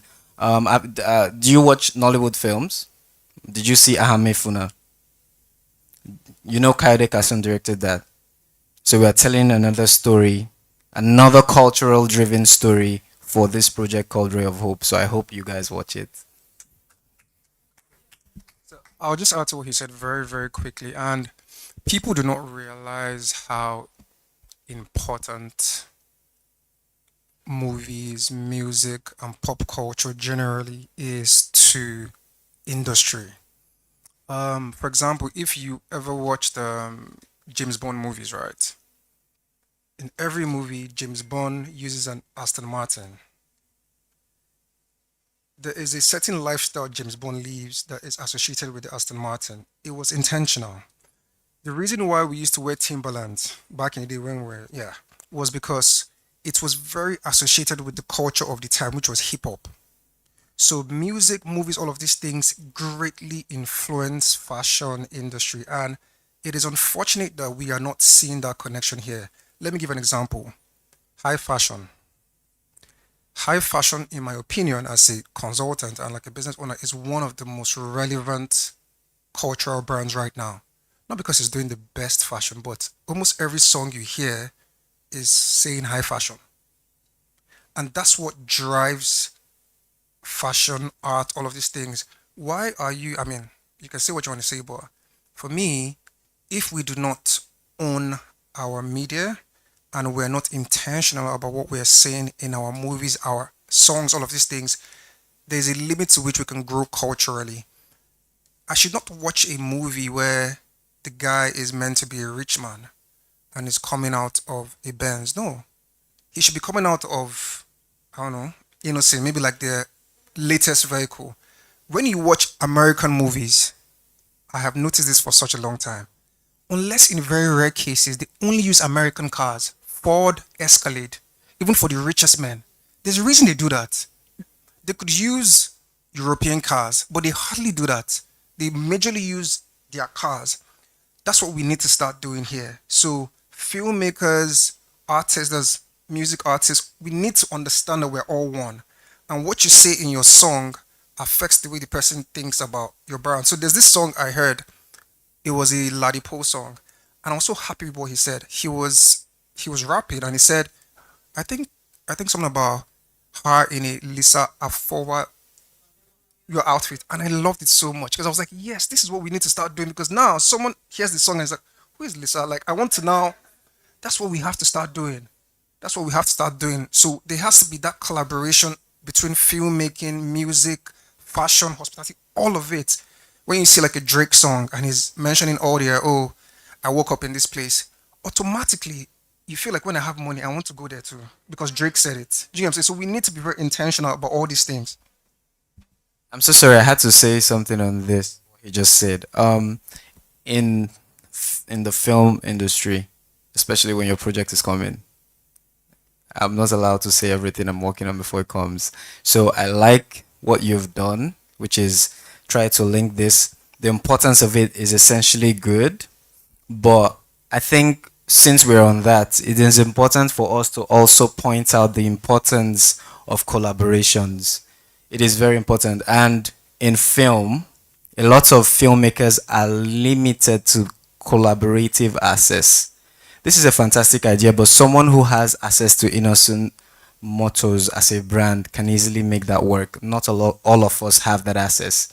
So you need to pitch it first, you need to push, you need to make sure that happens. It's a long stretch, you know. So, but it's a fantastic idea, and a lot of filmmakers are doing exceedingly well in that aspect. But I get what you're saying, and I just had to say this, but I can't give out too much of what I'm working on. So yeah. Sorry, I come back to your question. I don't know if anybody has noticed the literature that we had in the olden days told rich stories of Africa and Africans. You mentioned a few. Wale Soyinka's line on the jewel, gods are not to blame. So my brother is working on something. He can't let all of it out now. Between now and when he lets it out, in July, every weekend in July this year, we have something called theater at Echo Hotels and Suites. And it's one of the things that we have used to document history in Africa. And what we're doing is we're collecting stories from African playwrights and we're reinventing them in theater on Broadway musically. Lion King has been on for God knows how many years. Tickets are still selling at £150 for a box seat. Lion King. Whose story is Lion King? And he didn't thrive in Africa. Go to the Lyceum Theatre, you're still watching Lion King almost how many years after. So film is expensive, but theater is even more expensive. I'm a thespian, and that's why one of the things that we've now used to elevate the experiences for Christmas is reinventing those plays. Last year we did a play that was inspired by Wale Soyinka's Lion and the Jewel and Olaro Timi's Our Husbands Have Gone Mad Again. And guess what? We set it in the future. So if you don't know about theater at Echo Hotels, please come and try it out.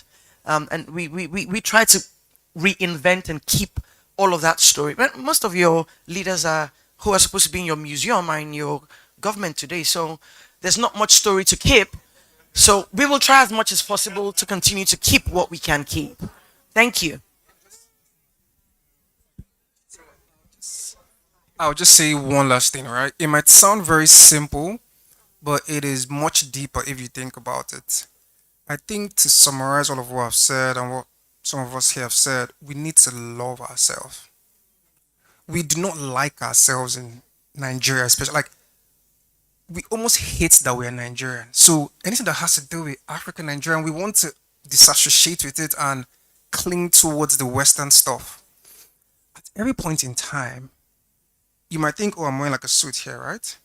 Apart from the shades, every every other thing I'm wearing is made by a Nigerian. My watch is by a Nigerian designer. My suit, my shirt, my pants, my shoes, and I'm intentional about it because if you just saw me, you would not believe that. You would think maybe this, but everything is like I'm so intentional about what I buy, about what I wear, what I do, what I support, and that's what the Asians are very good at.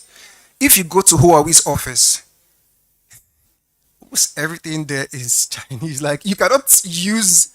They are so intentional about it. Like it's because if you want to succeed, you want to grow, you cannot take it lightly. You have to be almost obsessed about your own. If not, you will not go for it. That's why the Asians are so obsessed about it. And that's why, I mean, I'm not trying to say anything here, but if as a country, the West loves you, you are doing something wrong. I want you to know that. They only love you when they're benefiting from you and when you are a pawn in their game. That's why they don't like some kind of, I mean, but let me not go there. But yeah, All right, thank you. Thank you very much to you all. This has been very good. A round of applause for our panelists, please. From fashion to art to hospitality, the conversation has been deeply insightful. And one of the things I know about a good panel is when it leaves you wanting more. Because I know we have so many questions, but unfortunately, if we keep taking the questions, this town hall will never end. And you will come back to us and say we didn't end on time. So we want to let you go. You can take your questions back to the panelists. I'm sure they'll be more than willing to answer your questions. On that note, I want to apologize to the people we couldn't take their questions. We also had some people joining us online. Thank you so much to our online audience for joining the Business Day Luxury Conference. On that very good note, once again, a round of applause for our panelists, our moderator for doing an excellent job, and for bringing your knowledge and your A game to the Business Day Luxury Conference. Thank you very much.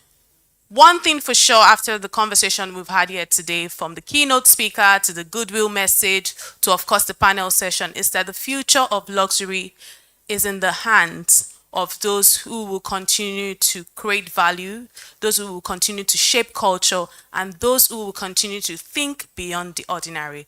Thank you very much for being a part of the Business Day Luxury Conference. My name is Elizabeth Musa, and it's my delight of being your MC today. Thank you very much, and I hope you enjoy the rest of your day. We'll take quick pictures with the panelists, and we can also have our executive director